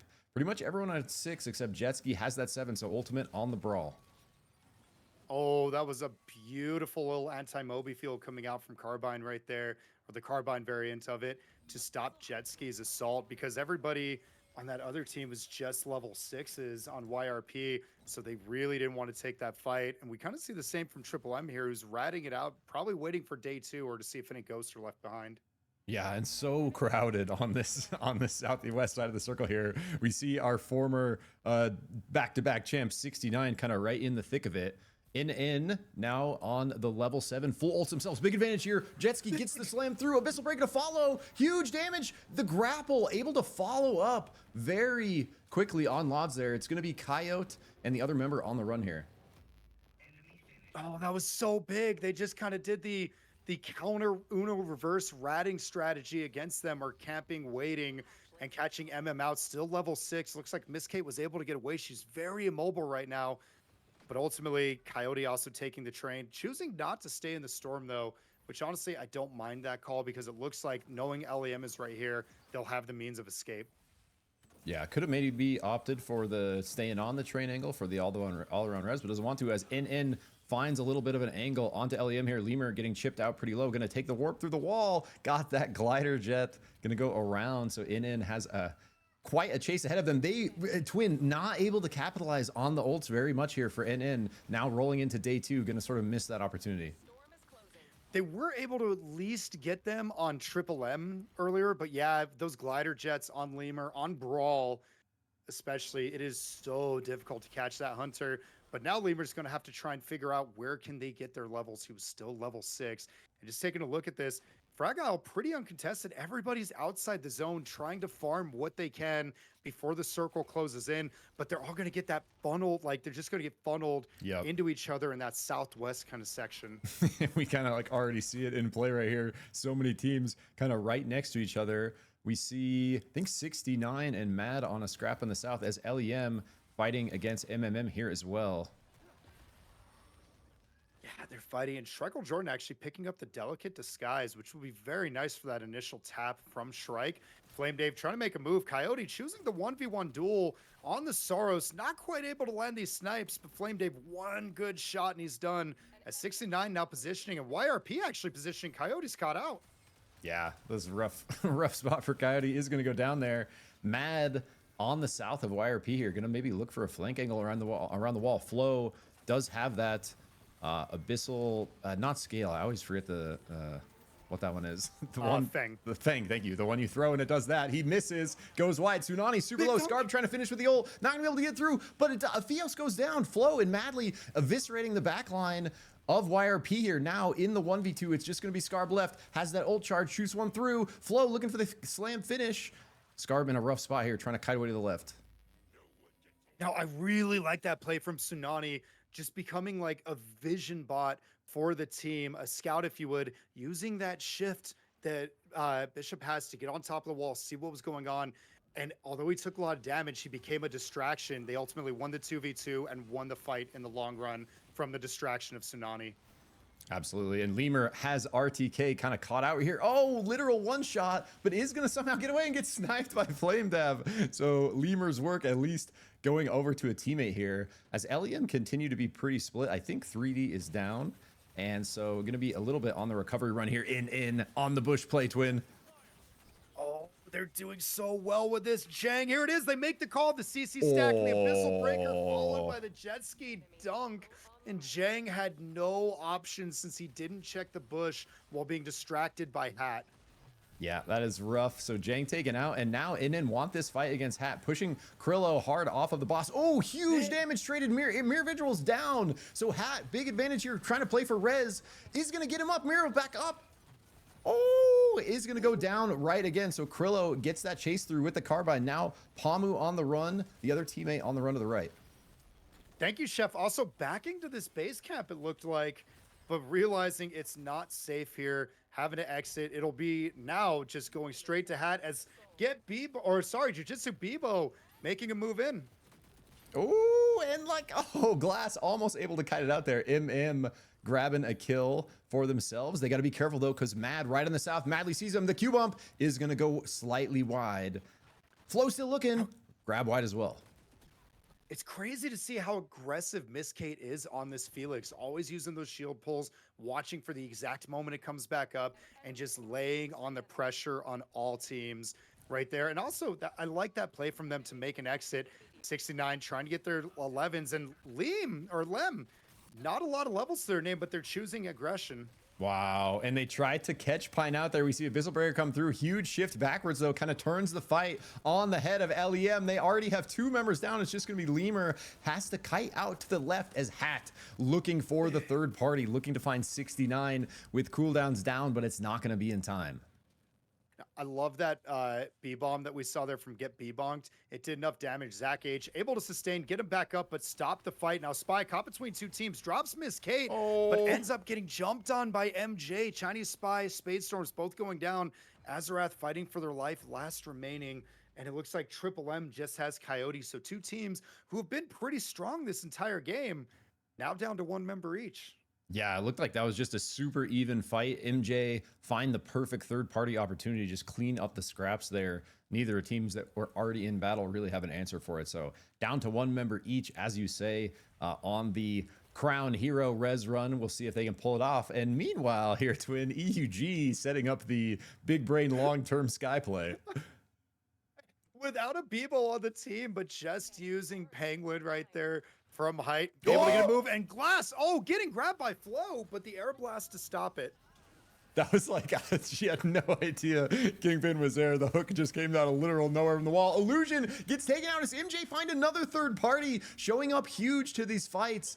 And it's going to be DEI really that suffer here on the back foot, getting pinched between both teams. Looks like Diff on their way out as well, as MJ continue to look here. Mad might want it.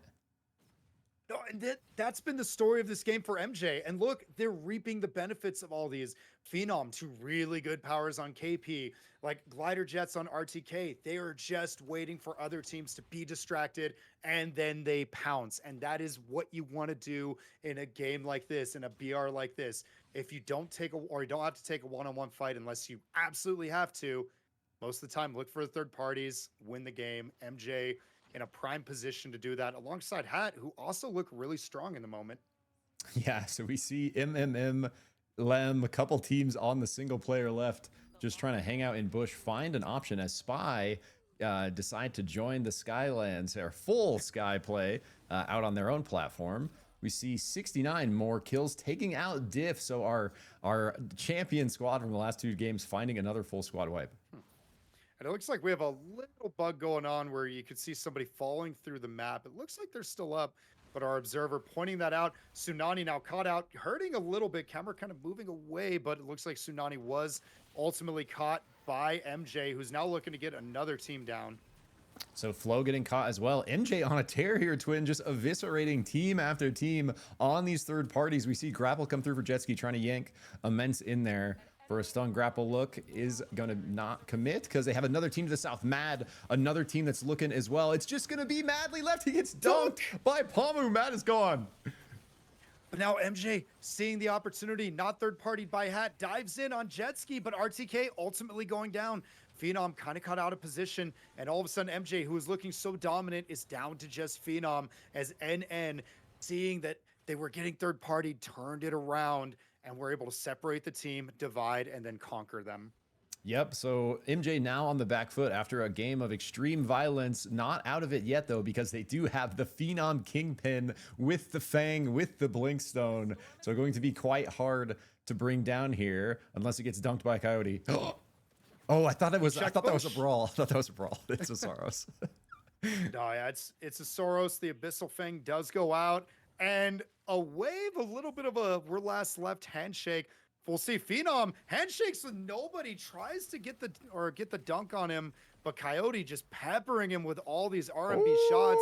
He's 1 or 2 little love taps away from MJ being out. Yeah, Coyote got to be careful here, though, because Phenom going to try to lure him into some Abyss Gap, go for that super reliable Kingpin grab dunk. Remember, does have the Blinkstone as well to try to line something like that up. So Coyote got to be careful here, but really nice job fending that off. Oh, Death possibly box. get a death box res, which would be huge.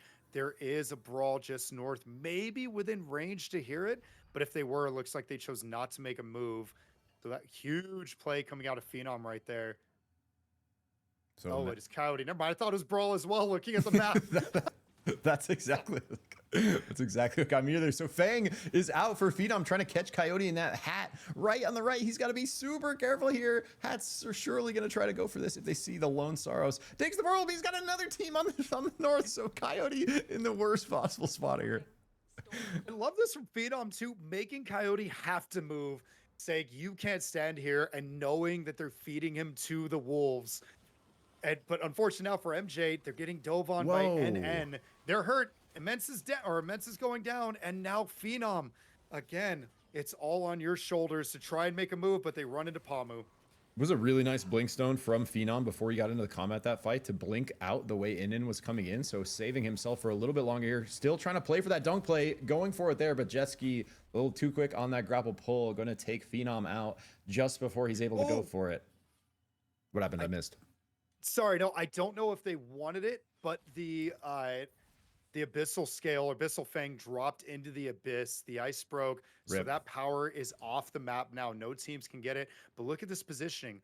3 teams in the north all hanging around towards the border. 3 teams in the south right Dude. all hanging out towards the border. What's going on? Don't let EU see this stream, dude. They're going to be just solidifying the NA Bush cheese here. We see 3 teams, including our Lone Wolf and Coyote here, hanging out in Bush, and they all break out violence at the same time. Hat has this damage soul, has the gold armor, so definitely advantage here. And the only one that's really in trouble, Coyote doing an exceptional job living here, Twin, somehow still alive.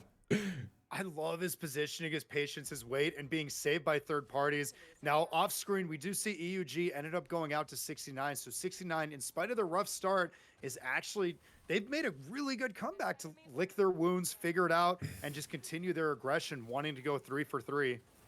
Yeah, and as of our teams that have just formed up, you know, an hour or two ago, 69 looking like the strongest as they have secured not 1 but 2 victories, eyeing a third here as they continue to get squad wipes. And it's going to be a little bit of an uphill battle here, though, Twin, because multiple of these squads looking very strong in the end game. Not only strong, but where the circle is moving, so many teams, okay, they're starting to rotate around to try and just get that little bit of real estate in the circle. But we see a level 10 Jujutsu Bibo just kind of waiting, trying to see, like, I don't know if it's a rat or hoping to get a lot of damage onto Krillo. But Hat, they have their golds, they have their equipment, they have some really good powers. And the Abyssal Eye to also see where everybody that's not ratting currently is. Although NA is, we're not beating the allegations at the moment with ratting. Oh, and Coyote looks like they're finally going to get caught here. So in locking in another kill for themselves. Unfortunate for a Coyote, but a huge job ranking his team up there, ending in 6th, way higher than where they were a little earlier on when they saw them in the solo position. So even though out at 6, nice work. We see Krillo getting a kill here onto Spy. A little bit of violence to the south. Down a member. Dylan tried to trade those Viridius Fury to keep him off the Wisp. Azarath did have that. Oh, and the spike comes through. It's just going to be Spades left for Spy. That's so tragic because Space Storms just popped the crown. And the spike comes out. He just popped the crown. And that's when they chose to jump, when they were at their weakest, but able to secure extra KP, if that's a thing today. I actually don't know, against Spy. So well done on the patience right there and collapsing when the crown popped. So I was wondering where our Ghost Soul, Night Stalker Soul went. It is in the hands of 69. So they've just been lurking around the map, getting picks here and there. In though, doing the opposite of lurking, constantly looking for these fights. They force their way onto the DEI fire, pushing them off of their little island. DEI is going to just go with it, though. We're going to go right in the arms of Hat. It's big, and it's because NN and 69 are positioning other teams accordingly. They're putting on that aggression, making them feel the pressure, and now DI had to make a move. It didn't work out. Glass got spiked, and now Protofol has to fight 2v3. Yeah, this is a tough fight. They're back against the water. They're coming up in 3 players. Huge knock from Bebo. Illusion looking to trade damage as well. Tonk out. He was able to buy the crown somehow in the middle of that. So Protofo trying to make a huge play here for his squad. Bats jet ski into the wall. Has a little bit of space. Illusion is down. It's all up to Protofo now. Abyssal Breaker out from Pamu is getting cornered here. Somehow alive still. It does finally go down. So DEI out of 4th. What's wild there is Protofo laid down a B-bomb, was ready to do some damage, and B-bombed walked up and batted it into the storm and denied Protofo the world right there. So Protofo had no choice but to run and fought hard against NN. But once again, Pamu just making those plays, walling them out so well. That's an epic Bebo v Bebo play right there. Able to take the bomb away. So tragic, but it was going to be an uphill battle either way there for DEI. I think well fought. In a really rough spot after they were kind of pushed off of that center position in between all 3 teams. Coming down to our final 3 here, we have our back-to-back winners of game 1 and 2, 69 with their Night Stalker Soul looking very strong, Delicate Disguise, double, triple Air Blast. So going to have a lot of protection coming up against the likes of Hat, Damage Soul, full golds. They do got that GA, and I not going to do them a ton of good here. Krillo, the gas, and then NN. Abyss Specialist, Blinkstone on Pamu. I wonder where this 2A teleporter is because it's so great as being utilized to deny space so people can't cross it because it might send into the storm. So it's one of those that if the wrong team steps on it, all of a sudden they're out of the game completely. Or it could begin them into the next circle a little safer. But currently, NN already made the rotation. Now Hat is trying to vie their way in, but being edge guarded by 6ix9ine, who has the jump pad down. Oh, and they're taking so much chip damage. Huge from Hat. They throw that rain on, and Dylan just pumping damage, and Zach and Krillo following up on this miss. So 69 forced off of their fire, forced out of their superior position with a member down. Oh, but look at the storm grenade. That's all of a sudden, huge. Hat, who had a great position, has to rotate back south into 69. Wow, and so they are going to get one more pick, but is it going to cost them as NN inserts themselves in the middle? Looks like they are going to opt to finish off 69 as they turn south. Might give Hat the opportunity they need. They're actually spending so much time against Get B-Bonked, trying to take him down. Now Pamu's completely split. He Blinkstones out, barely in time, drops the Abyssal Breaker, just trying to buy some space as the rest of NN look to follow up. Hat wants this, though. Continuing the violence, Jet Ski is in, gets the grapple. He's fully in the storm, though, taking so much damage. Dylan continuing to chip, but Dylan goes down. Jet Ski lives somehow.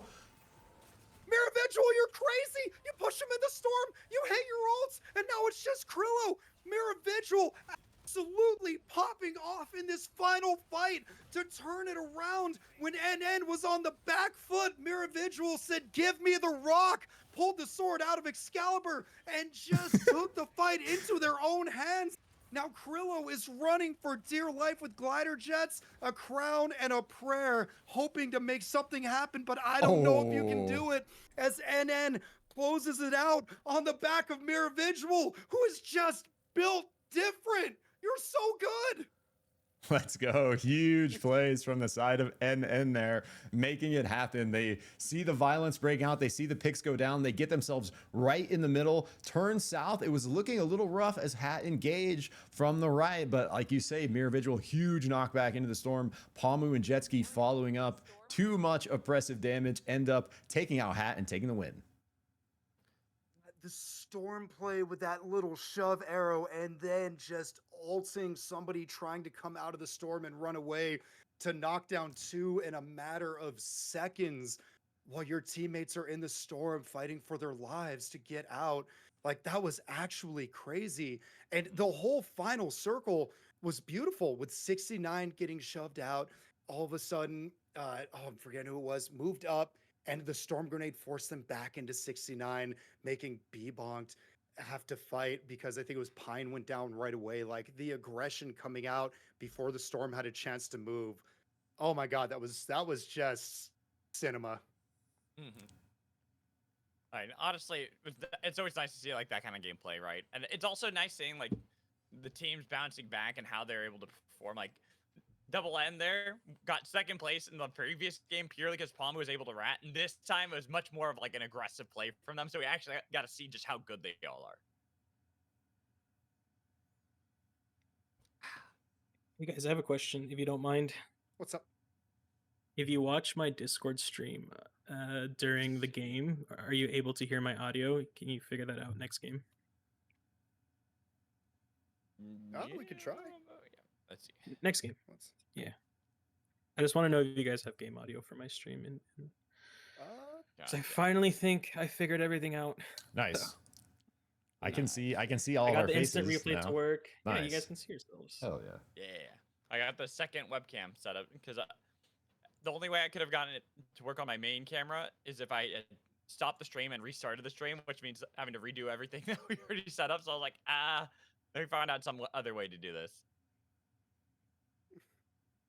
So I'm pointing up because I pulled up your Discord, but I have my camera still running. So it just looks so goofy. There's two of me. It's almost like I'm a twin.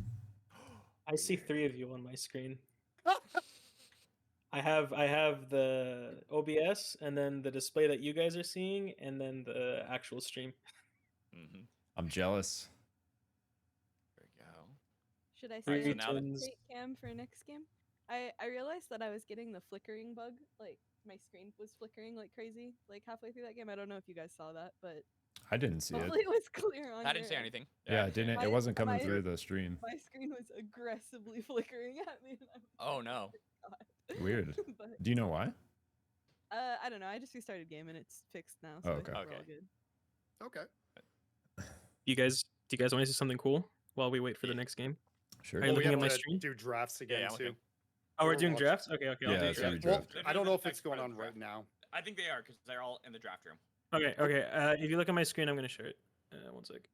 Okay, I'm just watching what you're sharing in there Discord. it is. Oh, there we go. Ooh, I like there it. we go. Let's see. While we're waiting, check this out. Check this out. Yes. Instant Oh! replay. Oh, let's go. Let's go. Yeah, so you can see the end of the game now. Hell yeah. This is awesome. Love it.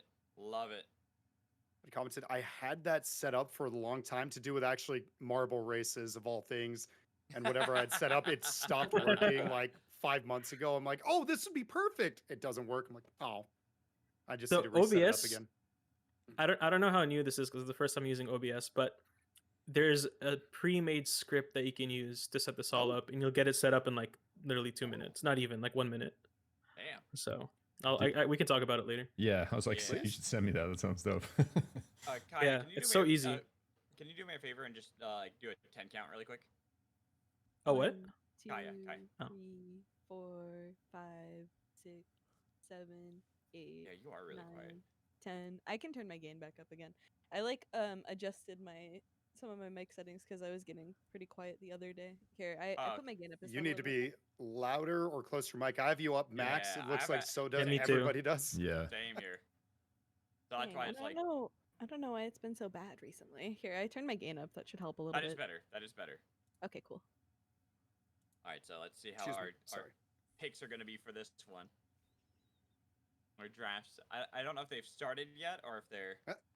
I'm going to use this opportunity to get a super quick break, guys. I will be right back. Illegal. Okay. Can't do that unless you give me soda. So you know that there's a I'm doing separate it. tab for the actual drafts, correct? No, they've already started moving on with this second round draft, so you got to change the Yeah. tab. Oh, I'm on the wrong side. Sorry. There you go. There we go. Hey, there we go. My bad. So Let's just see. taking a quick look, Lemur picking up Spade Storms. Ooh, and TNN height. Very interesting. Lemur and Spade. Mm-hmm. Photo picking up Dylan. That's a really good with pickup. Jang. I like this. This is a very interesting changes we're seeing. Madly with Encore too. Flame Dave, thank you, Chef. And Pine, understanding the assignment, picks up Get B-bonked again. It's not broke, don't fix it. Mm-hmm. Scarb and Tsunani. Tsunani played really, username diff. really well that last game. Just the illusion and 3D2Y. Oh my I'm god. curious I want to know Lemur's last pick. Yeah, same here. So And TNN I like height that. is really good too. Yeah, so Jetski getting Illusion and 3D2Y, Jetski being on Brawl and having an Oath to kind of cover when he needs to move back, stackable CC. Illusion puts out a ton of damage regardless. Like, that's a really good pickup from Jetski. You know, Aphios. And who do you... The thing is, there's so many good players still left. So I'm really curious to see how these teams are gonna like try to round it out. Like, let's see. I can't like looking at Pensado's team with RTK right now. That's a very aggressive team. Same with Chinese Spy and Lods. Like those are really aggressive teams.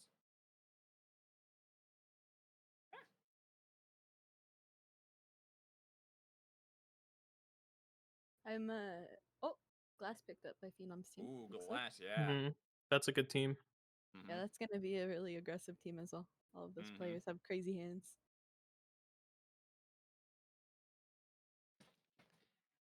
Coyote was ready. The only thing for Phenom's team, it feels like they've all play a very similar style. So it's like I wonder who's going to be more of the front line for them. Oh my goodness, Pensado, RTK, Miss Kate.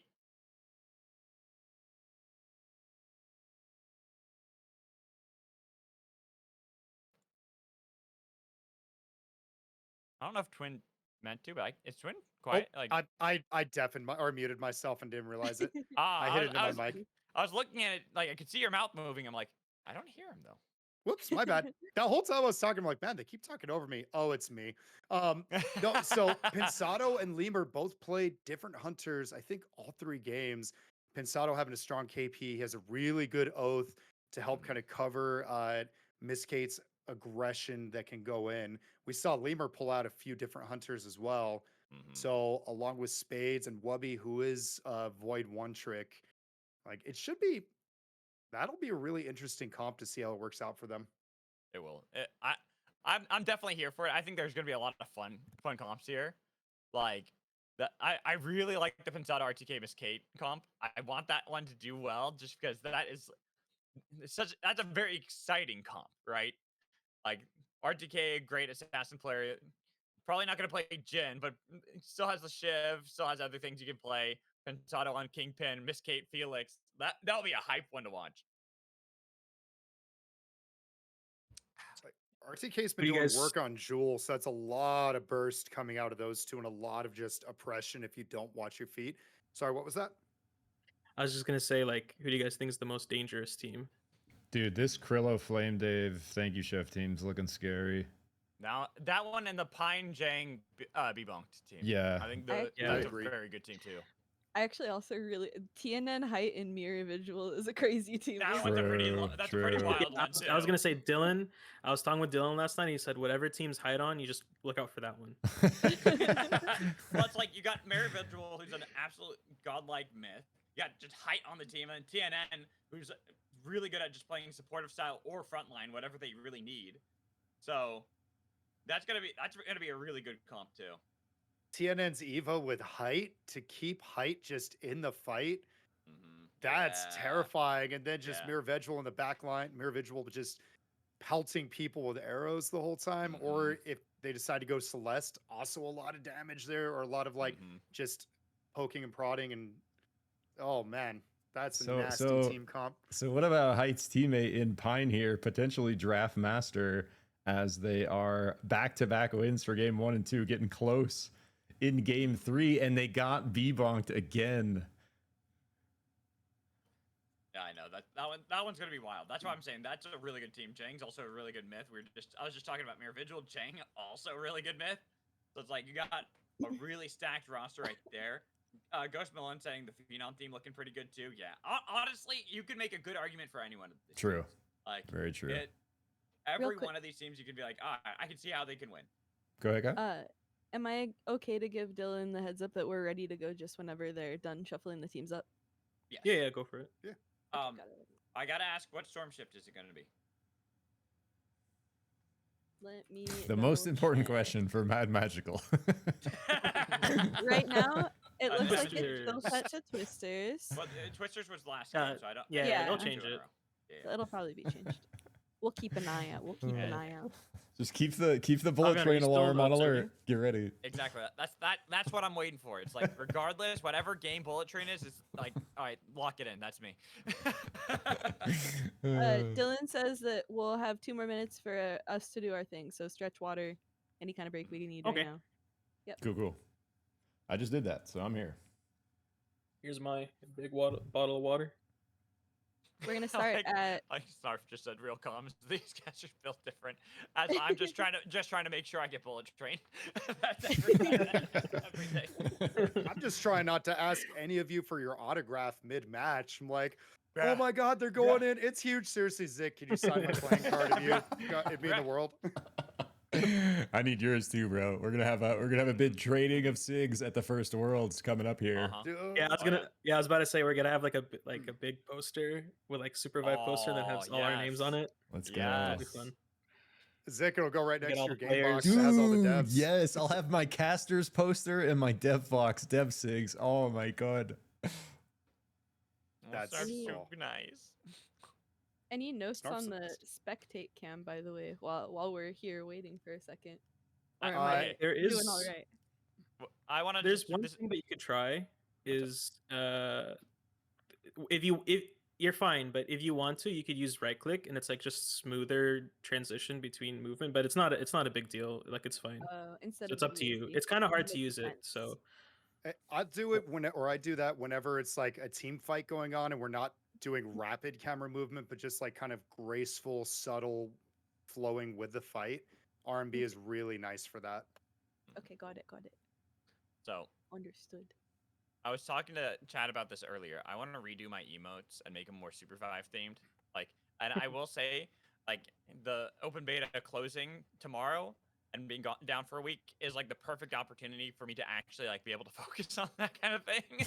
Because like, I feel you. I feel you because I'm trying to rebrand a little bit, and I've been trying to read because my logo is based on Lost Ark, which is another game. So I'm trying to redo it and separate from that. But like I couldn't find an artist, and I tried with like 2 different artists, and one guy was like passing off AI trying to scam me. And so like, you know what, I'm done. I'm just gonna learn drawing. So I got a trackpad and I started. You're learning how to gonna draw, learn so drawing to I make your feel own you. logo? You what? I mean, if you want, I can ask my wife. That is if some she would- commitment. Luna, if you want, I can ask my wife. She's an artist. She does a lot of that stuff. Okay. We'll talk. I'll ask her. May I also She's have you ask her for my brother and I? She turned around menacingly. She's just sitting there menacingly. And now she's giving me this look like, what? So, Han, would you be able to do logos for some people? Emotes. Uh-huh. Sure. Fun I'll show you. fact, I am a proud owner of Mrs. Mad Magical's artwork.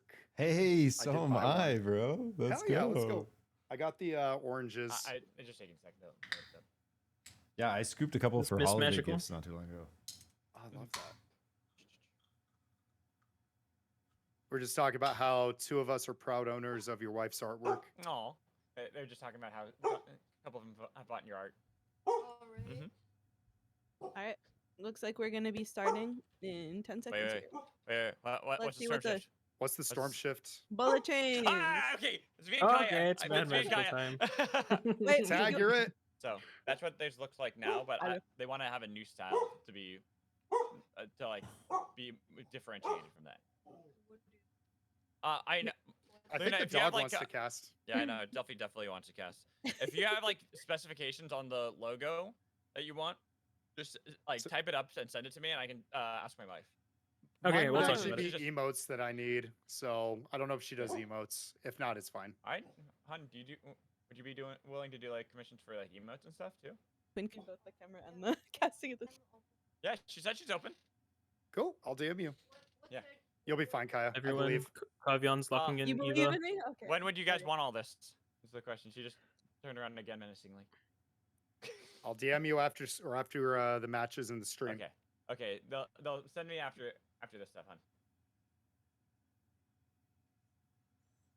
Oh, I'm hearing music in the background now.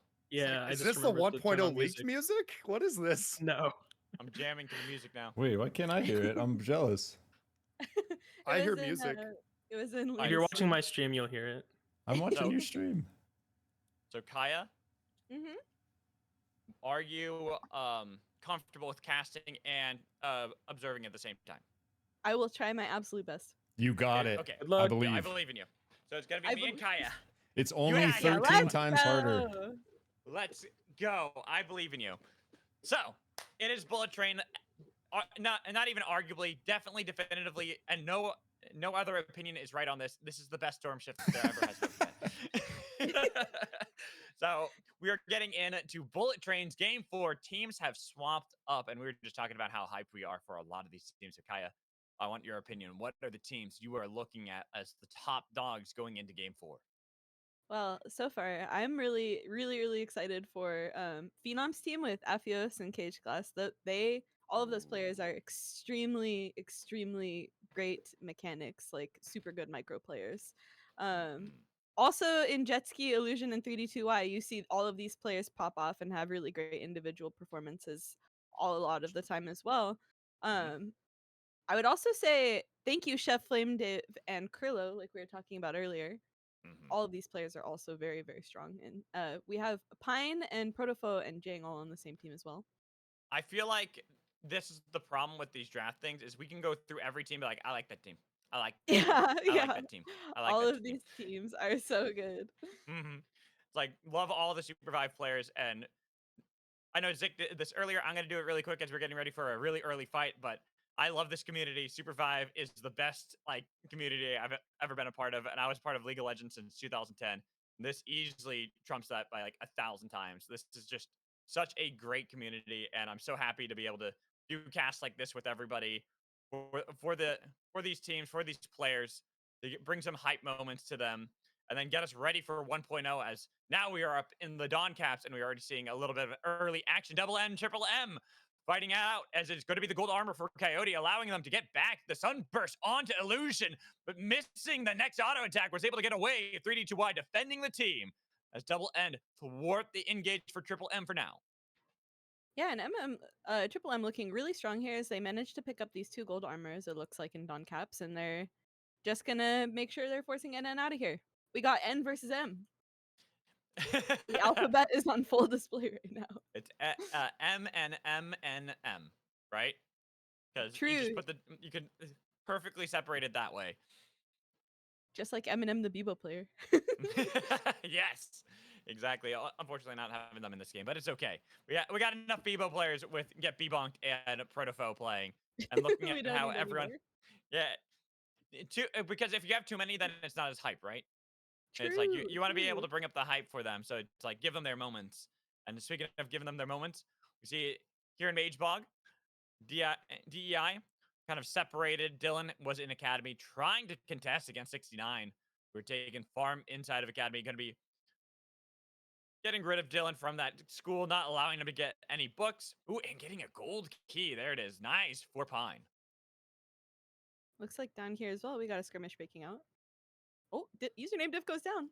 Yeah, just a nice pick on the username diff. We saw a lot of these players have been separated. Yeah, good point out right there. It was just kind of sending everyone in different directions, trying to get the farm early up, especially here in the center of the map, not really wanting to play anything too crazy. Even looking at Lem, we see that I think it's Wubby Bay way down there in Cold Fang Keep, while the other 2 are all the way in Wellsprings. So they're going to be perfectly fine, but a nice spike there. Does get a good pickup. RTK crashing the lightning, had the static built up, but no longer going to chase any further, allowing Triple M to escape. Yeah, it looks like Coyote got out here as well. Triple M escaping in 2 directions. EUG just really seeing if they can chase anything down here, but I feel like Coyote's going to get out here. Well, they're chasing Coyote, and knowing that Coyote has that gold armor, a valuable target for EUG. I think that's why they're playing so aggressively. The recalls will send an oath right back on top of him. So he's going to be defending the gold armors continuously. They even got the revive in Kobayashi. So Triple M, even if they lost a player, they now have the fight back, getting a lot of damage on Pinsato. That's going to be the recall from Zach right behind them. No longer being silenced either, so they can put up a much better fight against EUG. Yep, looks like EUG doesn't even want it anymore, and I don't blame him, honestly. Triple M is looking pretty strong here with that gold armor. Yeah, exactly. It's like they got the 2 there in Dawn Caps. There's 2 all the way over in Emotech as well, and it's YRP. That's the team that was able to pick that up. So they're going to be another strong team, especially with TNN, Hyde, Mirror Vigil, looking at them possibly fighting against Diff. There's even the two-way TP. Diff are already set up. Do they want to actually bait this, especially with the boombox? The thing that they'll have to fight over. That's going to be the camp that will spawn soon. Another TP. Why are P putting this one down? So we have a lot of TPs right onto the boombox.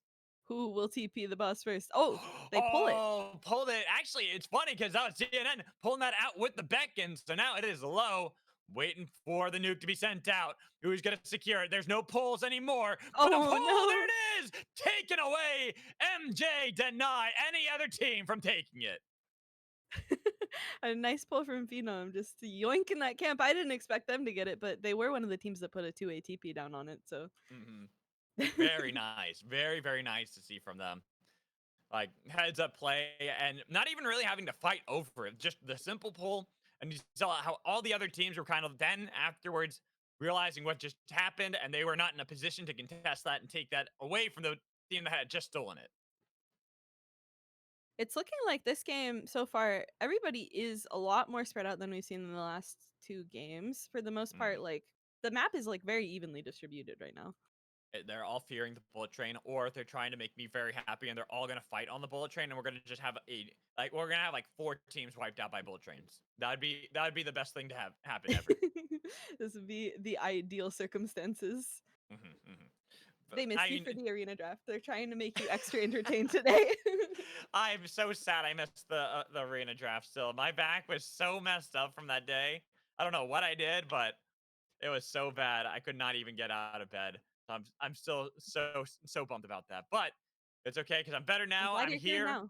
I'm here for the final days of the open beta as Diff had hopped on the train to try to contest Lem, but Lem pushed them off, get them low. Scar barely able to get to the island.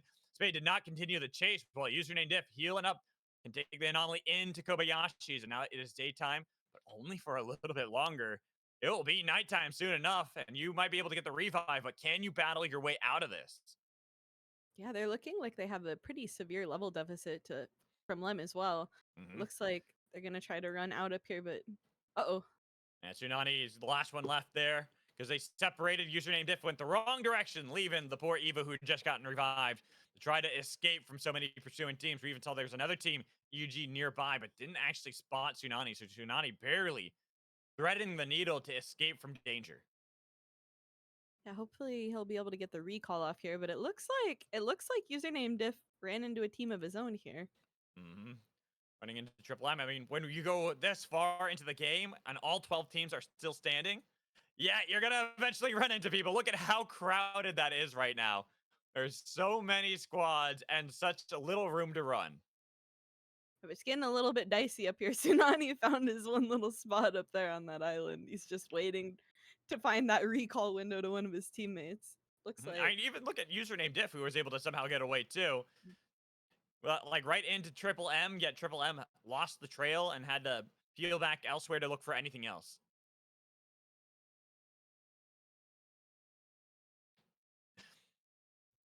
All right, so Lem possibly fighting against the UG. A nice Abyssal Breaker will take the first strike on a Pensado while RTK looking for the static built up onto Spade. But guess what? YRP are on the other side. They've already put down the Sinner's Embrace. And here comes the charge. Taking down EUG, leaving only RTK alive. While DEI coming from the north onto Lem. Lem, they'll kite back. They'll be safe for now. As YRP, they're going to collect the bounties from the fight.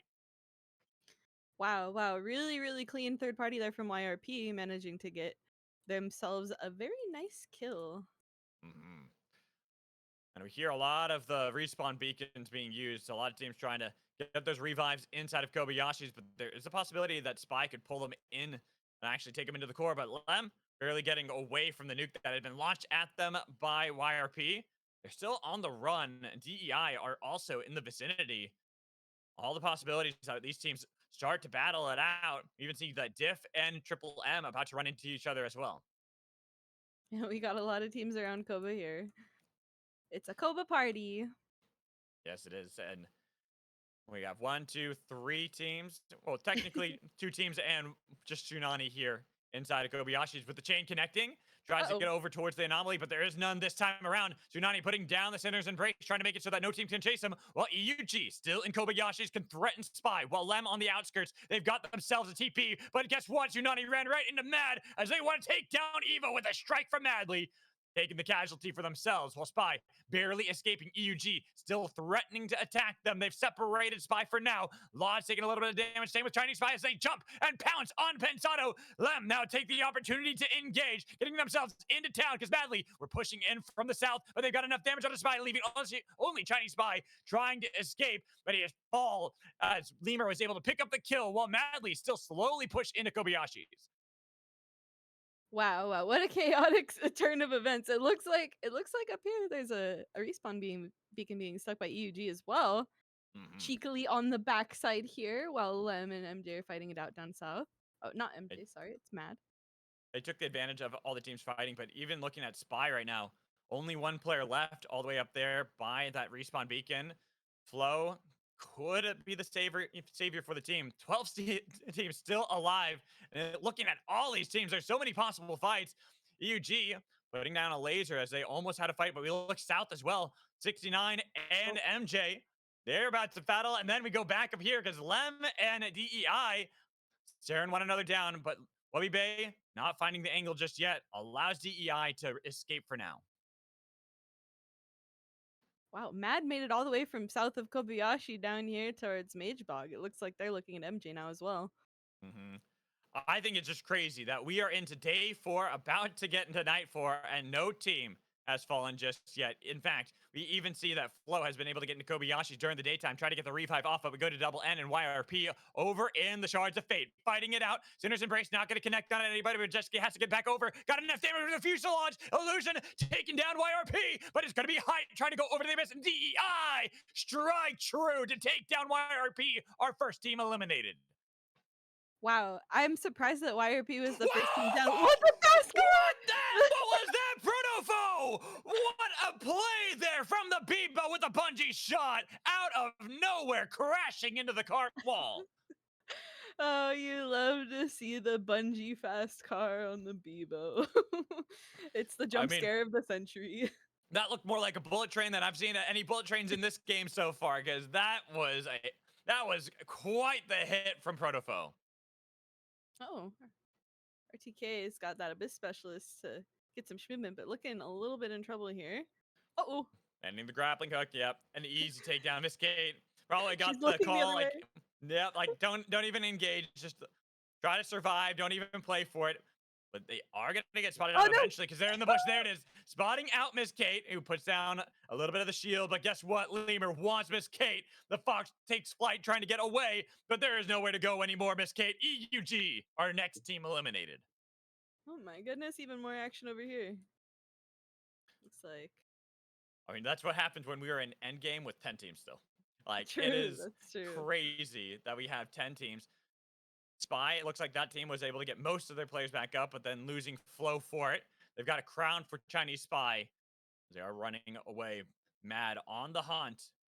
But the walls kind of make it difficult for them to easily chase, especially for a Kingpin being on the side of Chinese Spy. You don't want to chase that over an Abyss and allow an easy crown proc. Yeah, they also have some pretty good powers here. It's a shame Lods doesn't have a second power, but Ricochet is still really good on Carbine at this stage of the game. But Spy having the grappling hook on the KP and also that two-way tunnel. Oh, that was a lot of damage onto Lods, and now Chinese Spy in a bad spot, two-way tunnel, but there is no escape that way. Even with the Jets, it cannot escape, and it's going to be another knock. This time, Spy eliminated. Liam then getting attacked, losing Wubby Bay, but a lot of damage as Lemur tries to take down Madly, but Madly barely gets away with the storm.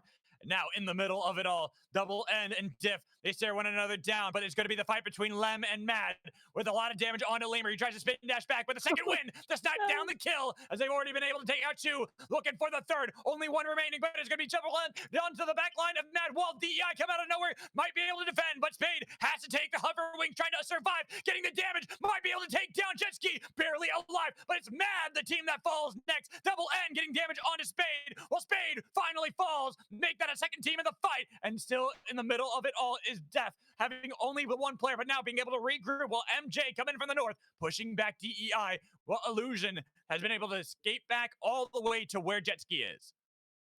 Wow, 3 teams went down in that fight. There was, I think, 6 teams that showed up there. Yep. We were talking about a crowded endgame circle, and well, we saw the consequences of their actions. And the wild thing is, even with having 3 teams eliminated, we still have 7. We still have 7 teams at the end game. And it is Bullet Train. We have that nice ravine that you can play with for Abyss. It's going to create quite the havoc here as we see Protofo with a crown, bungee shot, and grappling hook. You've already seen the wild things that Protofo is able to do with that Bebo before. But you got to imagine, now more than ever, it's going to be the time while Krillo gets spotted out. Going to be taken down, and there is our 7th team falling. Oh, and now we got those wonderful, wonderful glider jets on Shiv here. Gonna be able to make some crazy engages on the side of Double N here. Agreed. Like, just watching that as we see still that crown for Protofo and Bebo. Staying right in the center of everyone. A nice pull, dragging back the fight, but they are invulnerable, and they were able to get back with the rest of the team. Chains not going to be followed up by Jetski, letting Diff survive. The orbs a little bit too scary.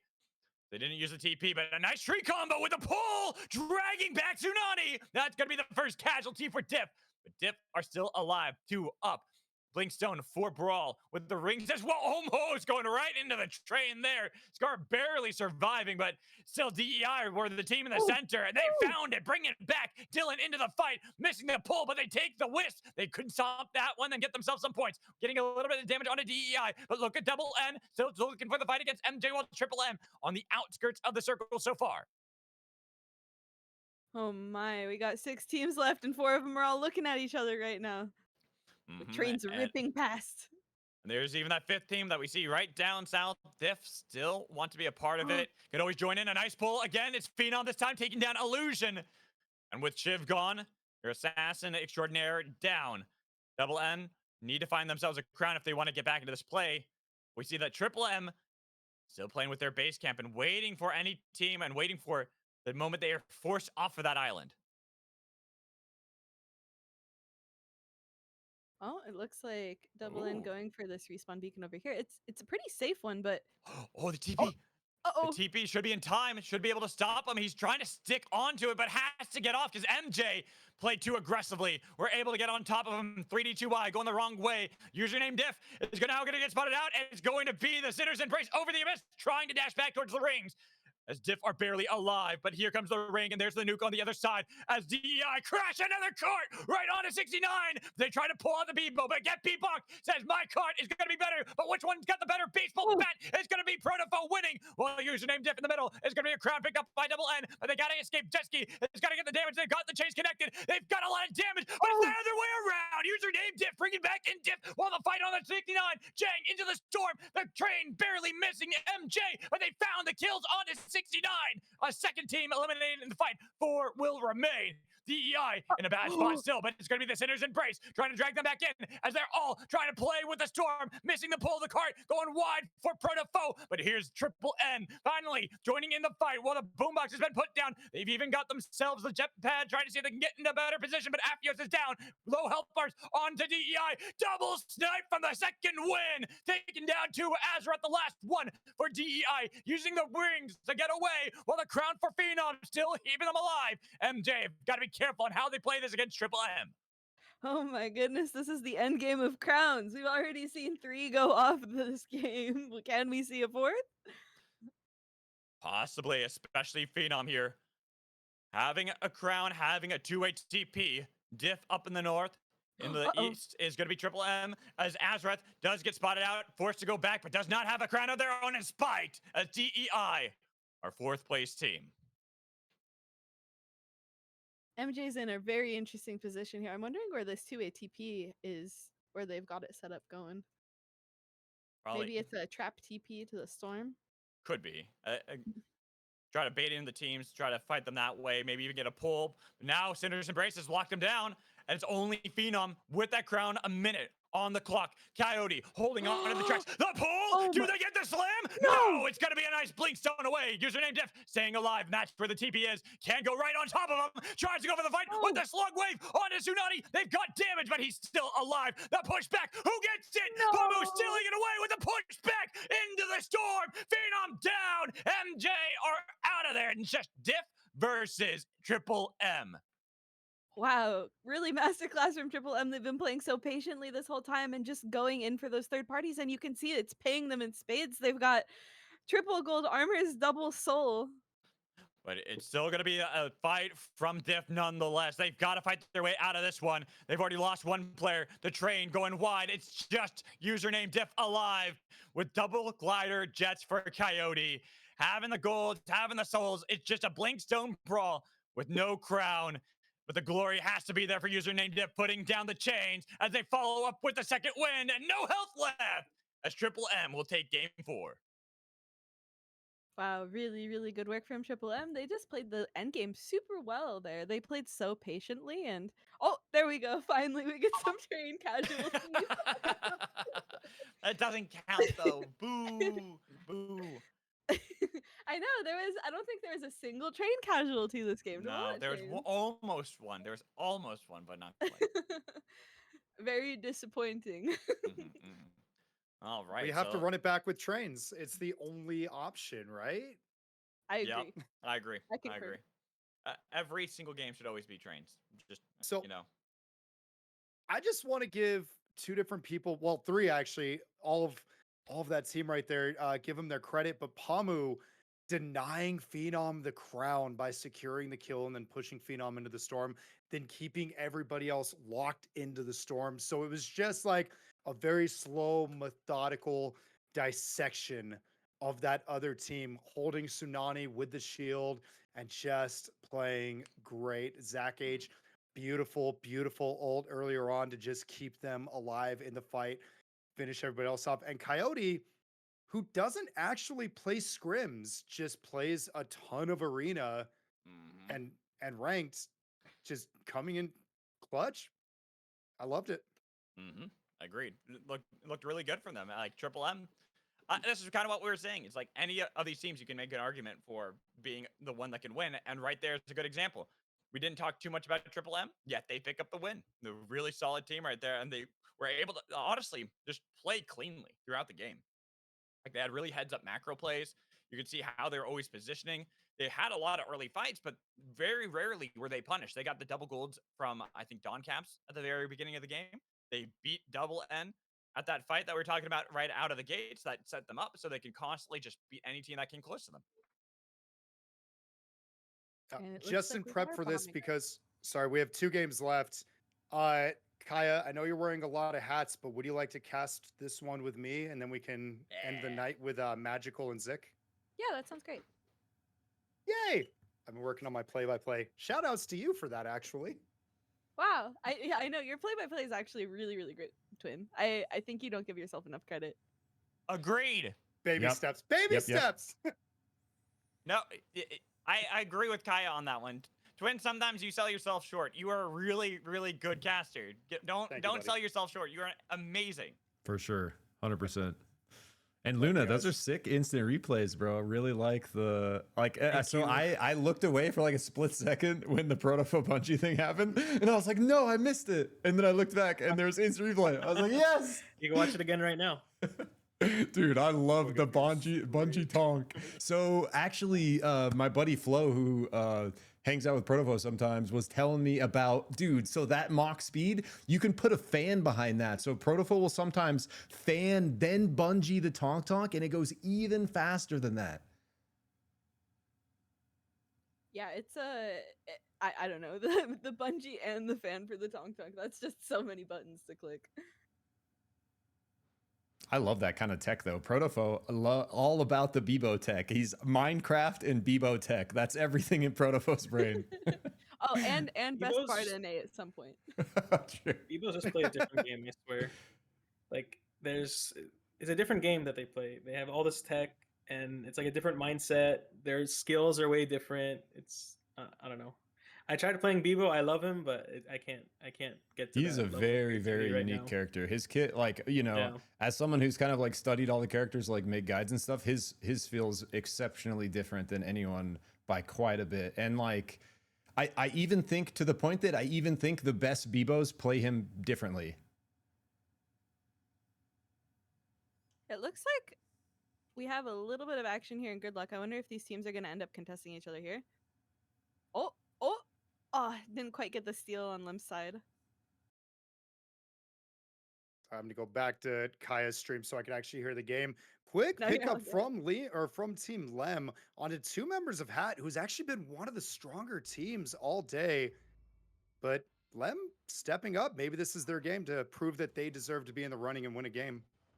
Well, from there, I think what happened was Hat did get the actual boss, but then Lem really quickly pushed forward and punished them for it because they blew a lot of cooldowns to make sure they secured it. So good work. I like that jump from them, and that's one of the things that you can really do to make your gameplay go from good to great is cooldown counting. Count the dashes, count the specials. Like, oh, they've burned everything on this. They're vulnerable, and now we pounce. That's something that everybody on Team Lem is very, very familiar with. So you love to see him pulling it out. As we have EUG poking and prodding right now against YRP. YRP does have the level advantage here. I'm wondering if EUG is gonna. Oh, We do Height get a going dive in aggressive. from Height. Height taking a lot of damage. Orbs of Argus. He's not quite standing in him, but just like that, RTK blasted down to about a quarter health. Miss Kate going down, and Pensado trying to stall for time, possibly becoming the sacrificial lamb, so EUG can keep themselves in this. A little bit of Tony Hawk action right there from the Jewel as they escape to the west, and Pensado goes down. and that's gotta feel good for YRP getting these early pickups, and these early kill points as well. It's always I was nice sup- for that early game tempo. I was surprised. YRP, on paper, dominant team, first team that went out last game. So you like to see them push the pace this one, and especially Height. You know he's a very aggressive player, and although he was hurting right there and wasn't able to use the Eva sustain, the rest of them pumped out just enough damage that Height was given permission to dive back in and really, really shred those health bars. It looks like RTK is going to be looking for this this Chaos Steps res up here. MJ just got their res off as well. They must have lost their early game scrap. Oh, got just enough gold. Time to repair it. I really like that too. Also, just hitting away that creep who's kind of insufferable right here. Look, their attack filling I up hate this most guy. of it. I know. I hate this guy so much. And No, bombing don't do it. runs. No! Oh, that's so toxic. Able to pull it off though. And everybody just kind of otherwise spreading out, getting their farm, getting their level 6s, and trying to just secure what gold they can in this gold heavy economy.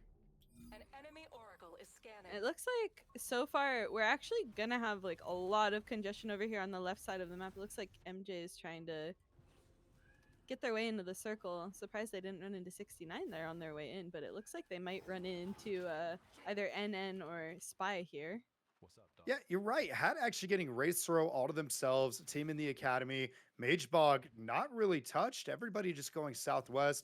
But I like these rotations that we're seeing out of them. It's too early to go for the coin flip in most cases. They don't see a good solid advantage, but we do have light green kind of almost edge guarding on their base camp. They have the high ground. 69 knows it and are going to rotate around. Incoming. Yeah, but there's so many teams here. Now that they're gonna have to rotate around, they're gonna be rotating into Spy and also MJ up north here. But MJ's just hightailing it. They're like, I don't want anything to do with this situation. They're It's playing for almost like, bird. oh, there we go. We actually have Diff in a fight right now. And I thought everybody was just going to kind of flow and move with the motion and not fight as they almost rotated in unison. But instead, up to the north, we do see Diff ever aggressive, probably pretty salty with their second place in the last game and trying to take out as many people as they can before they have times to or chance to reconvene. Oh my goodness, we were talking about YRP getting some nice tempo earlier, and look at how strong they are. They already got a gold and a purple item on height for night 1. They got 2 level 7s, like double gold armor. They're out for blood right now. Oh, Zach H! Able to narrowly avoid that, but we do have the train. Coyote, are you paying attention? Yes. If it was bullet trains, that we might be singing a different tune and hearing a different magical whistle, if you would. But now they're going to get this. What is that? The Soul Reaper?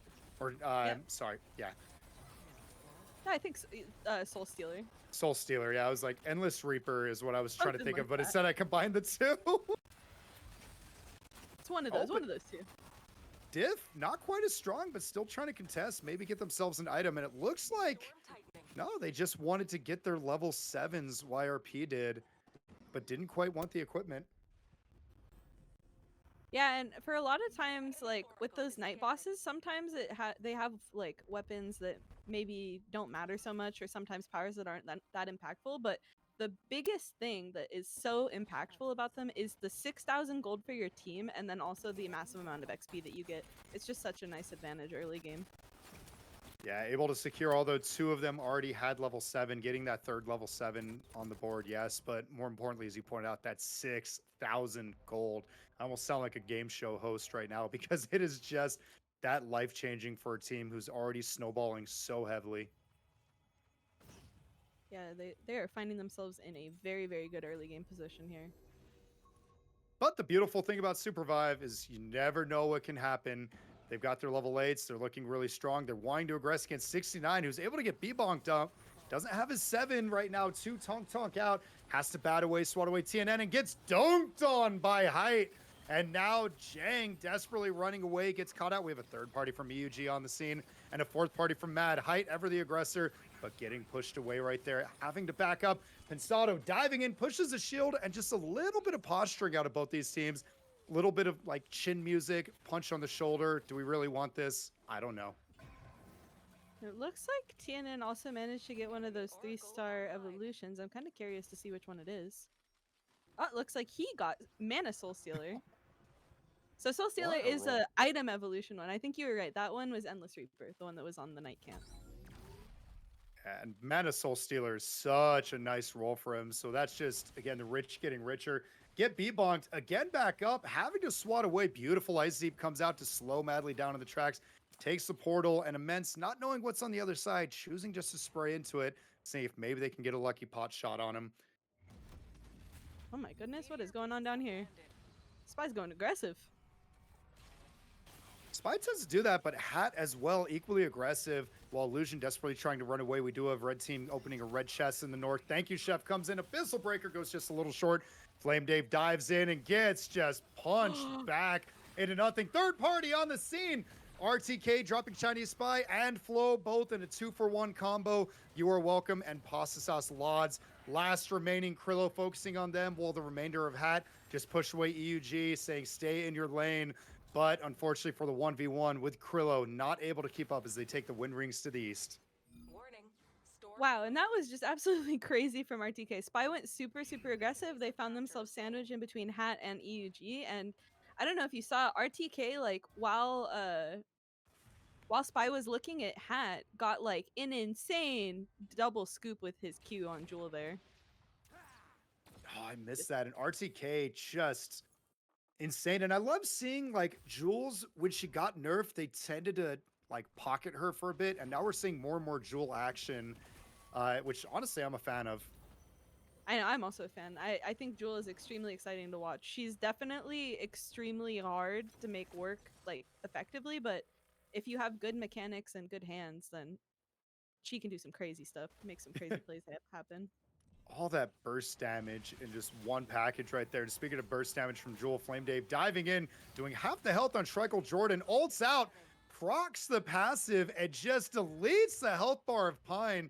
And 69 for the 4th or 5th time this game find themselves on the run. Oh, here's our strong team YRG. Looks like they're duking it out. Duke it out, Height diving in, not quite followed up. Mirror Vigil getting healed back up, and Height just kind of stalling for time. No anti-heal applied, as we do have the parentheses out, and it is Mad on the back foot, running away, and Height diving in, massive damage. The quick escape option, we try to do the beckon or the reverse beckon to push him away, but all this sustain from Eva just putting in work. Height doesn't care, doesn't need sustain, takes the anti-heal. Armor is broken and realizes he might have taken a step too far. Needs to repair that armor and lick his wounds.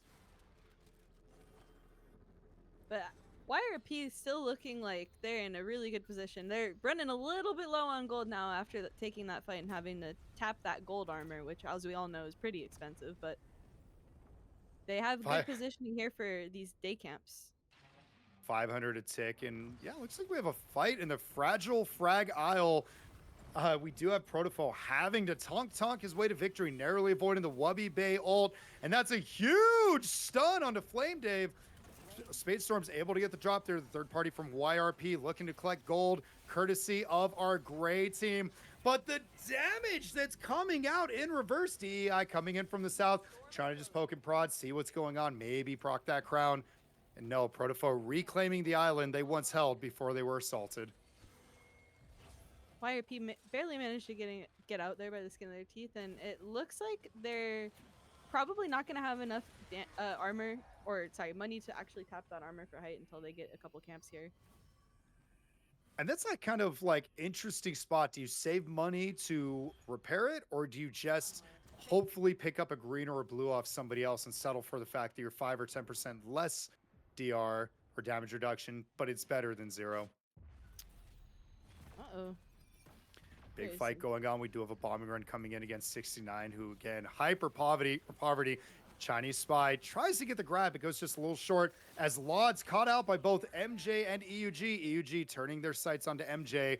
We do have the push coming out from Pensado, and MJ not even caring that at their backs is RTK diving in. Aphios using the sustain from the Orbs of Argus, gets pulled back, and there is the damage we've been talking about. Two-piece combo and a biscuit onto RTK. RTK taking a lot of counterattack damage though, but it is all red, all show, all MJ going back to lobby, but it was not a flawless victory as EUG loses one but continues the assault. Lods trying to get everybody pushed away. They want that delicate disguise as 69 sees their chance to get themselves back in the game. Uh-oh, Lods, I don't know if you're going to be able to get this one off. The Lion, the Witch, and the audacity of this Lods as Get B-Bomb tries to tonk in, accidentally stubs his toe in something, turns his B-Bomb south onto Pensado. Pensado dropped down to next to nothing as Diff are looking for two separate fights right now, and they're able to at least find one as they surround and drown. Illusion takes a dagger out, but not able to get away as user named Diff, courtesy of both souls and a lot of power, just absolutely squash the magic that is Illusion. You're getting a lot of action right now. I guess it's the time for it. Day 4 now. Oh, beautiful. Oh, coming out of Lemur, that abyssal breaker just decimating Miravisual and not giving him a chance to pop off again. Looks like YRG's finding themselves on the back foot a little bit now. That's what's great about this game, especially with bombing runs, which just takes up so much space. Look at that. They have a whole island, Mad does, and they had to just move to this little corner. And so, yeah, YRG very strong, but you never know when you're going to be 3rd, 4th, 5th partied. Uh-oh. LAM finding a fight. EUG, 2 members down. RTK running by his lonesome. And YRP trying to use that chance to get the crown, but they have no armors, and they run into the loving arms of LAM. The Eva ult comes out, goes just a little shy. TNN just getting pounced on over there. Immense. Oh my God. Sees the chance, gets the crew back up with the crown, and we have a Jewel dashing, ulting to the south. Height trying to go in, stall for time, but that's a lot of health and armor. Able to take the anomaly, meets another team in the north as Mad getting bought by Spy. 69 ends up going out. Encore trying to stall, pops the ult. We have a fight down in the south, and LAM getting peppered by Krillo now. All of a sudden, LAM down to just, oh no, they're back up, but he is able to take the anomaly out. Krillo goes down. Spadestorms with a quick turnaround. Wubby Bay trying to heal up just a little bit as they're going to be able to get Krillo back up. The parentheses came out just a little too late to apply that burn onto it. And now look at this, into a corner, Abyssal Scale comes out. There is nowhere for them to go. Krillo again taking the anomaly. They are getting all the mileage they can out of this thing, but Lemur denies, thank you, Chef. Plays Gatekeeper and says you are not allowed to take this. It's been used too much. And I don't know. Oh, Height did go down earlier. He did manage to get out, and he was planted on this base camp up here in the north, but looks like unfortunately he must have been found by either Spy or Triple M and was taken down. Oh, and there's the gamble going on of trying to go for a res in such a small circle with 6 teams remaining, and you just hope everybody's fighting and distracted. And I'm surprised to see Krillo not have scuba gear right now, even though it's in Mage Bog. True, he's not running the Krillo special right now. Maybe he couldn't get to the shop earlier and buy it. But look at the difference in team strength, especially with Diff. More on that in a second as LEM diving in. Protofo, oh, they were able to drop the health packs, but he couldn't get to it because the third party, the Spies, were among us, and they 007'd him as now every team is just going after DEI. Diff so strong, so much damage getting pumped out with all of their level 4 abilities, and it's only Dylan, the host of this event, desperately trying to run away, but the sustain comes in from Tsunani, and it's just a matter of time. How much can you stall? The difference maker is this brawl right now. And that was still some excellent kiting from Dylan. We saw he got the stun out. He was hitting them back with the ult. The rain came down, but at the end of the day, when it's 1v3 and you're getting run down by 3 other people, it is really, really hard to get out of those situations. To quote Captain Picard, you can do everything right and still lose. It's not a bad thing. It's just life. And Dylan fought hard right there. But it was just, there were so many teams fighting, and they were all just picking off scraps, and instead of fighting each other, just going after the weak team. And now we have Spy kind of edge guarding Triple M. And I totally didn't notice this until earlier when I was just taking a look at the teams here, but Diff are looking extremely strong. They're double soul, and I'm pretty sure they're all level 14 and 15. Yeah, they all have the level 4 abilities going on. Oh, I like that attempt from Chinese Spy. They all have the level 4 abilities going on. They have Night Stalker Soul. They are just these stealthy assassins right now. Triple red or double red equipment on 2 of them. Red gold on Scarb. They are really set up for success. And look, 2 scuba gears. True, they got the scubas. They were prepared. They came prepared for the Mage Bog endgame. They were prepared. Triple M Pamu desperately trying to make something happen. And Zach H with the desperation ult trying to heal his ally, but it is too little too late. And Hat methodically eliminating Triple M, as now we have Diff, so strong comp between 3 teams. Username Diff's health bar is just getting worked on, and the anti-heal from the rain of arrows, and now the stun as he tries to move. And Diff, who was looking so dominant, just get decimated. They even had the Orb of Life, and that got stomped, as now LEM with the crown, 50 seconds remaining, trying to hold off Spy. Our last remaining member of Diff over here, Tsunani, trying to get away from Hat running him down, but he's gonna run into Lem. No! I think I may have caster cursed them. I think we both did. And look at this. What a play out of Lem. And again, Flame Dave also getting that quick orb, that quick pickup. But now, Wubby Bay summoned from the depths, brought back in. But it's a rock and a hard place, and it just keeps getting worse as now Lem taking a jump pad out, trying to desperately escape, and a beautiful hit with follow-up stuns. Lemur trying to survive, but the shield, it doesn't matter because you're just getting pelted with a 4-barreled shotgun. Chinese Spy swaps out his armor, 2 red powers, turns his sights. Oh, and misses the blink slam. We caught it live in 4K, Chinese Spy. You're not outrunning that, but the avalanche, the mega avalanche comes out to get over here. Hook onto Chef, and now it's Spadestorm desperately trying to finish off Hat, but it is the all Spy showcase as they're wondering who they're going to run down next. I'm really surprised that Spades not only managed to get out, but also managed to pick up that crown. Oh no, the bombing run, not like this! Done from Lods into the bombing run to eliminate him, as he had no choice but to just sit on and look and quietly wave goodbye, knowing that his fate is sealed. Oh, it's gonna be up to Spy to push on Krillo here. This is a really good angle for Ghost to be holding in this situation.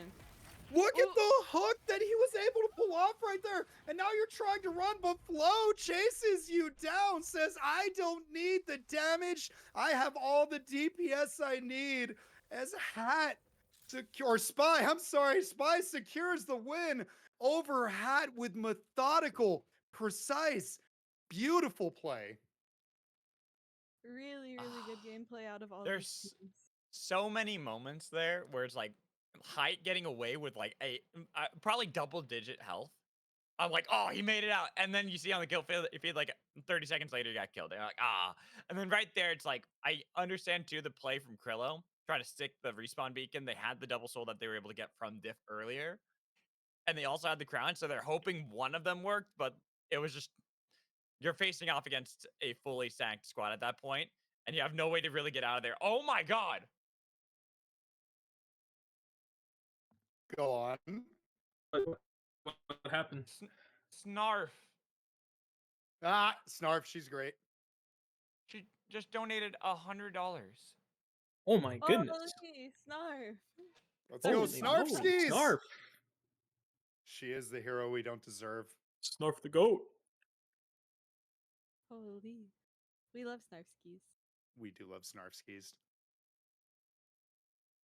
Breathe, magical. Breathe. I get it, and I'm not one to talk. I get it.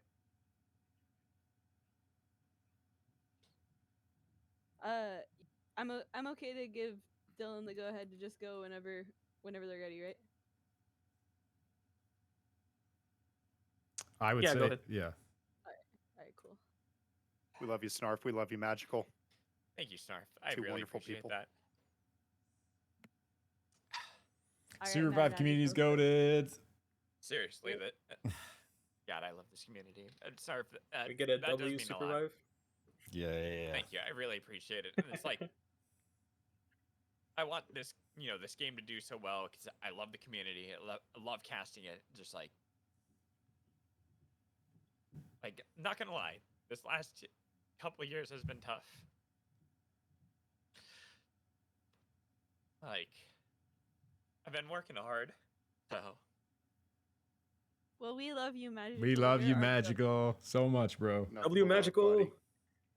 Wait. W magical. You look at my camera. W I Magical. love it. Twin. No, ignore me. Ignore me. Nothing happened. Nothing happened.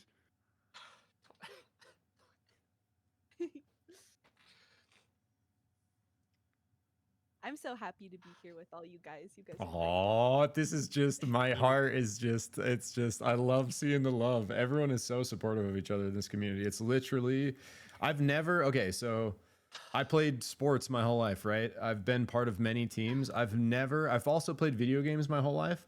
I've never felt truly part of any video game community. Like I've always played games solos. I've never belonged. SUPERVIVE community is just so open, so welcoming. It doesn't matter who you are, where you come from. Like this game is just magical and it just shows through all the love and support everyone gives to everyone. And magical, it just makes sense that you're part of it, bro, because you are magical. So let's go.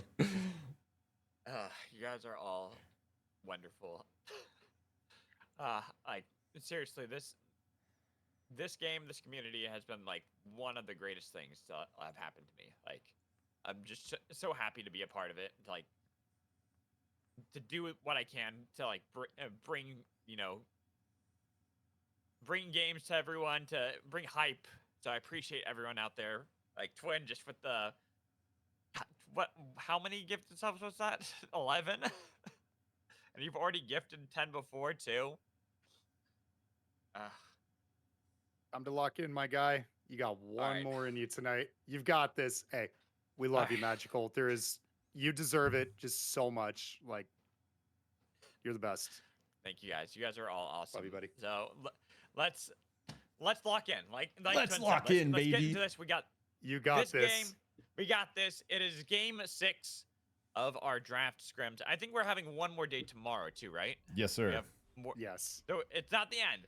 It's the end of today, but it's not the end of games. We have more going for everybody to really round out the open beta. To end it off with the absolute bang, and Juice now giving Oh 10 my subs goodness. as well. Oh my god. Oh my goodness, guys. Whoa, Chill. He yo. has a game to cast, guys. Yo, I got one. Thanks, Juice. Oh, this is good. This is prep for SUPERVIVE Worlds. Can he cast under the biggest True, pressure? true. Can he cast Okay. while everyone is throwing money at him? We'll find out. Well, right now, Love this for thankfully, you. not much is happening in the game. Everyone just kind of loaded up, going around. We finally see one knock all the way over Gridlock. Ooh, Gridlock's got some action going on. Hat versus YRP, and YRP, they struggled in the last game where they were the first team eliminated, and right now, looks like it might be the same thing as Mirror Vigil's been taken down. Only one left for YRP. It is, who is it? Oh, is that Height that was able to get out of there, going over to the north, or is it? Looks like it Yeah, is it's Height. Height on the oath, just YOLO out into nowhere here. Gonna find this island to the right of Stacks. Maybe he does have to E-plat, so he's just gonna go way out. Yeah, so he's just gonna play to wait it out and see where he can go from there. Hope that they leave Gridlock so he can either go back that way or go into Academy to juke them. But not gonna see YRP for some time as we see Mad here losing one. Not Mad. Mad winning the fight and taking down Miss Kate in OOOTECH. So they are gonna be able to probably get the revive up north. There's the Shards of Fate they still have to play around. There's a lot of places that these teams can go, and what we've been seeing from a lot of these games is a lot of these teams have a lot of respect for one another. While they will fight early on, they're able to survive. I mean, how many of these games have we gotten to day 4 with all 12 teams Yeah. fully squatted up, ready to fight? 100%. Yeah. And I was going to say earlier, like a couple of these teams, like, are exceptionally like feeling the violence. I would say most of them actually, like, especially because this is more like a for fun tournament. Everyone opting to fight, very rarely opting to not fight. We see here Zach doesn't really want to fight in the 1v3, caught in a rough spot here, but 69 is having a good time. Yeah, Molten Fortress, not looking too safe right now. Doing a good job of surviving for a while, but inevitability was there. Death was upon them. So Triple M losing one player. The rest of them are still down south and should be able to bring them back up to full. Yeah, already on the respawn beacon in Wellspring. Yep, so they are going to get Zach back up. Triple M having a couple pretty good looks, and those teams we were looking at over on the right, YRP, and who else was over there? Hat. Those two teams were exceptionally violent the last couple of games, so we saw them scrap it out early. Height, after that Patient E plat play, is going to get the res through an Academy. But I'm worried about YRP right now because look where they can go. Hollows, controlled by Hat. That's up rough. north, Shards of Fate, or Frag Isle, sorry, not Shards of Fate. That's on the other side. Frag Isle is owned already by Double N. So it's like no matter where they go, they're going to run into a team that's already been able to farm up, and they are far behind. They are on that poverty run. Only Height is really going to be the strong player on the team. Yeah, and it's a great call out because one of the worst things about, I mean, it's kind of in the definition of poverty run is like when you do finally get that res through and you're trying to come back, are all the camps already farmed out for day 1? And if that's the case, oftentimes you almost have to just wait out this night 1 without getting caught, right, Magical? So you can try to just find camps on the day 2 spawn and go level 9 and finally catch up to everyone. We've all been there before. We've all had to deal with the poverty many run being times the last for player. me. Yeah, the name of the game is just survival at that point, especially here in our competitive games where if you're spotted out, they notice that you're the last player alive for that team. They are going to hunt you down, try to eliminate one more squad to make it better for themselves, especially before you can pick up a crown. Absolutely. We see a couple teams going to fight over the frog jump here. Super fun, useful power for a lot of different situations. We see Shrike Jordan kind of eyeing it. Diff on the south, LEM and Bush. But it's the 3 teams still staring one another down. Lem going to be the team doing the most damage to the Abyssal Hatchling, while Diff still playing to fight it out and still wanting to steal that away. It's going to be the nuke, making sure they're not going to get that too easily. It is secured by Diff. But now they have a hard way of getting out of this one because 69 are at Kobayashi's and then Lem engaging into the back line. They found the swap. They're trying to bring back in Tsunani and Tsunani on Eva. It's going to be difficult to get out of there, but the rings will provide a little bit of safety for that Eva. Tsunani still running away. Might have to go into Kobayashi's if he can escape this one. So close to death. Barely hanging on. Barely gets around the corner for that last arrow. So if Tsunani lives here, it is just a clean heist from Diff. They get the frog jump. They get the gold and XP through, and just a really nice secure against what was looking like Lem's soul. So we got a bunch of carnage happening over here north of Ion. 69, the team that had been trying to play for that Abyssal Hatchling, now run into DEI. Pretty bad spot, but thankfully they got B-bonked there. Give them a little bit of extra land and a little bit of extra safety to get back onto the tracks and back into the circle. Yep, as DEI make their way up as well, we see Lem took position in Cobas here. Lemur has the high ground, kind of looking out past that ledge. He got intel on DEI moving up. We see YRP taking out NN on the kill feed. First squad out. Yeah, oh my goodness, way up here at Dawn Caps too. Keep in mind that YRP were at the brink of defeat there, had to go through Frag Isle, and Double N was there, so they beat the team that had been holding on to that territory, and now they've got a Blink Stone, they've got that gold armor that Height already had, now the triple, the tier 3 armor 2 for Mirror Vigil and TNN. So even with EUG trying to play aggressively, it's a double missile breaker back and forth, but a lot more damage onto RTK, who tries to survive with a dash back in for the surge, but now in the eye of the storm, too late to be able to get out of that one. Miss Kate and Pinsato have to get over the miss. A nice fight from from Pensado. Hyde being a little bit over ambitious. Well, MJ from the south, find the knock, miss Kate's down. Only one left for EUG. Can you get out of this one? Pensado tries to spin dash away, but the chase from MJ, they've got him. Pensado down. EUG will join the bench. Man, rough for EUG there. It was a pretty close fight, but MJ finds the beautiful third party, and YRP kind of the real winners there. As I think, you know, we saw Height get spiked, but really nice pick by Height as RTK dashed in, follows up with the Bright Shield. So they were able to get that initial pick to give them advantage in that battle. But after Height goes down, they lock in this res magical right back at full force. But they are down that gold armor for their oath. That was something that gave them a lot of power in these fights. True. Where they could have Height step up, and losing that means you lose a lot of that potential to go up against a lot of these teams that now are in full control of land. Absolutely, and we see decent armor across the board for a lot of these teams. A couple whites still in play as multiple teams vying over position with this Meteor Beast. Nuke, double nuke out. Double nuke. Locked in for LEM. Really securing that. They just say, no way you're getting that. We are securing that. Lemur grabbing the damage tool for Lem. Putting them in a good position, but we see more fights all over the place. Three-way fight here. Spy have only Lods alive. He was barely able to get away while Mad trying to confirm the Stomp Whisk kill. While Madly into the corrupted zone will fall to Hat. We still have that power, and look at Lods down south, the last survivor for Spy. Could be another team to join the bench here. Our final game of our penultimate day of the open beta. Yeah, and when I saw this team in the draft, this Hat team beforehand, I was like, that looks like a pretty scary team. And we've seen them kind of riding this momentum through both previous games before this one, but just very aggressive, very violent, constantly pushing forward, looking at teams' flanks, and it's been working out for them.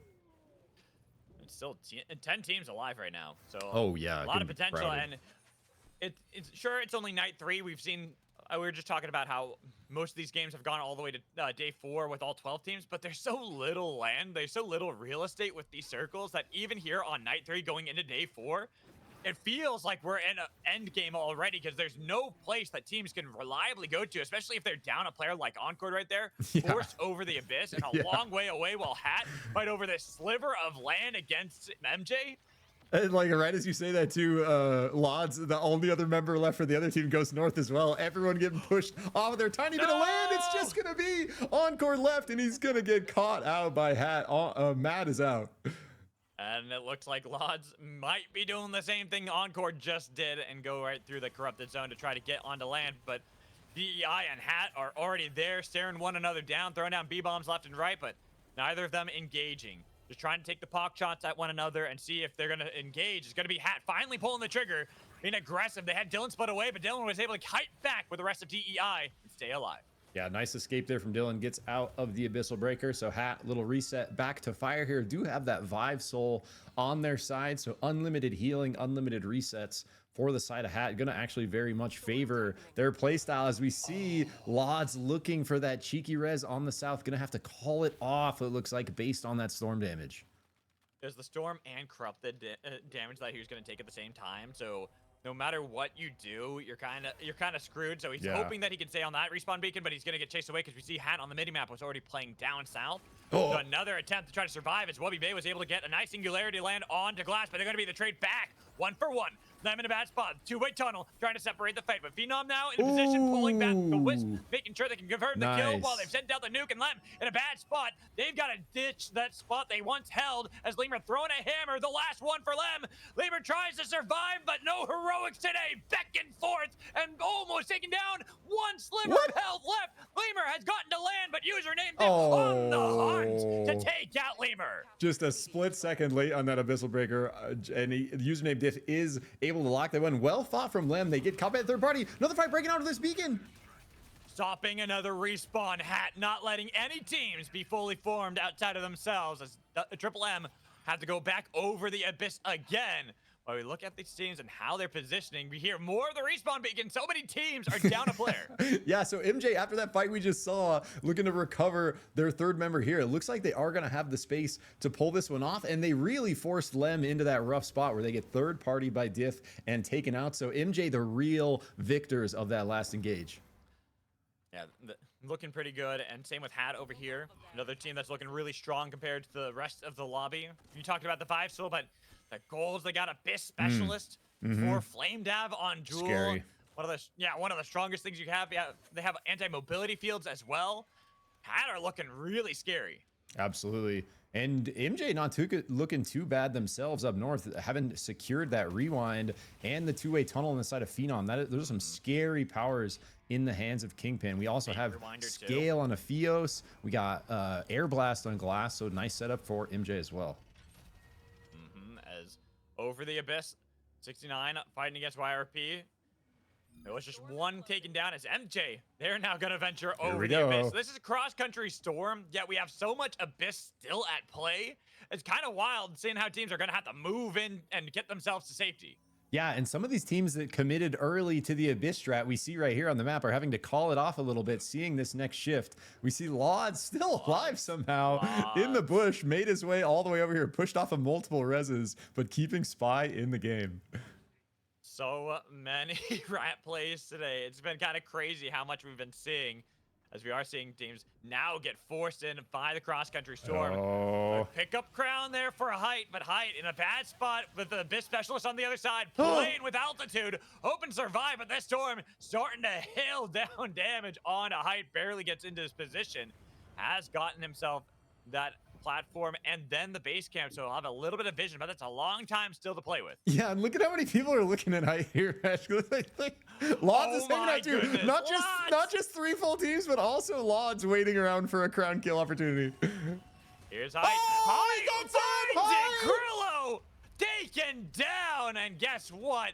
YRP get another chance to play the game, but they still have to take the jump pad because we look at the cross-country storm. We see how many players are still in the circle. One snipe down, taking 1 player, but still, DNN and Height have that emergency platform, while 69, Pine trying to chase down his Moonlit Battlegrounds teammate in a Height, puts down any damage, but a B-bomb missing on the cart, but YRP are off of their platform, and they're back over nowhere. Yep, and I don't know if the platform is off cooldown. It looks like it probably is based on the way they're feathering. Otherwise, they would have been darting for land sooner. Maybe it's not, though, as they're trying to find it here. Shift for Height. TNN looks like he's going to get it as well.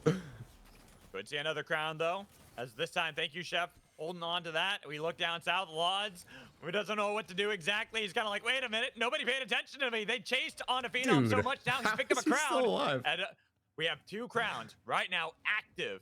2 teams still have chances to play as we have 8 squads still remaining. Yeah, and Lods has been alive by himself for like a good 5-10 minutes almost on this Carbine, just waiting out to find his opportunity to get a crown. Finally does. Now we're going to see how he's able to play this. Has a minute 30 to try to survive or get a kill here. I was about to say, Lods, they know where you are. Come on. you know how this works. You played enough games. I know you do.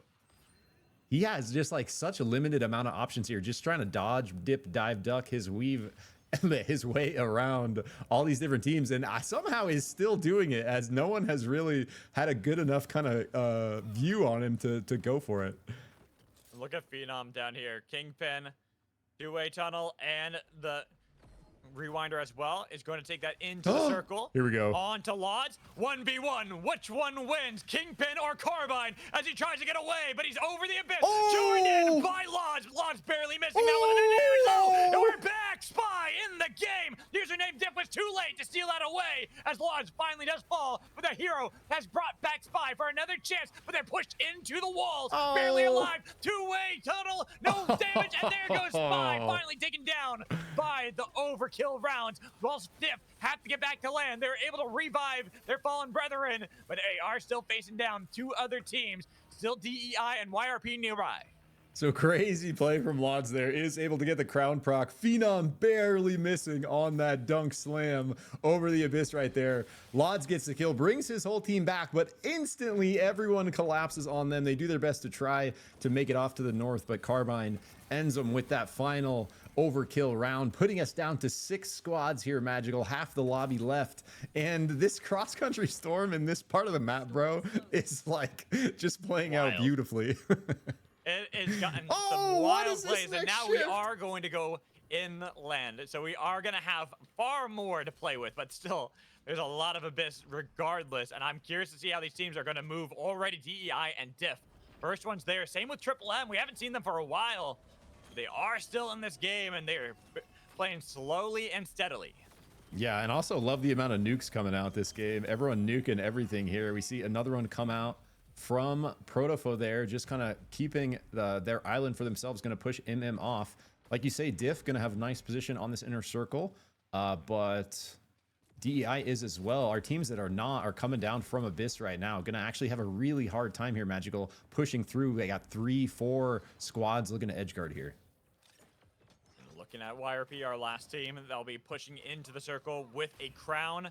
Another attempt by another team. YRP have had several lives in this one. They're more like cats, as they've had 9 lives, but are they running out? Because they're running out of space and they are running into DEI's territory. Former member of Cat High seems to have 9 lives a lot of time, especially on that brawl, but does it as well on the Oath here. Had the big team save earlier, and it looks like they're going to have probably plenty of time to get this crown off as Hat under a bit of pressure now. They had that emergency platform just in the nick of time to be able to save their lives. And still seeing YRP kept at bay. Nice use of the shock trap drone to keep YRP far away from this one, but they have the two-way tunnel, and out of nowhere, 69 get eliminated. YRP are now behind, but they are in the middle of 2 teams. Another one with the crown. Flame Dab having it. Getting a lot of damage with the overkill rounds onto TNN. Trying to get rid of the crown, but he's sealing up with the orbs. Barely alive, but here's the chase. Flame Dab pushing him all the way to the storm with the blast off. It's the kill. They picked it up. Krillo and thank you, Chef, are back in the game. YRP are only down to height, but the baseball bat thwack to pick up the kill and eliminate another squad. While Triple M have Coyote, guess what? No longer, as now we only have 3 teams remaining. So not only did Height run out of lives there, but also Triple M, 2 squads getting taken out back to back, taking us from 5 to 3. We figured it was going to be rough moving so far south into this next circle. We saw 69 get kind of crunched there off screen as they tried to make their way down. And speaking of shifts, another huge shift up to the left here, Magical. Gonna probably give Diff with that damage soul advantage.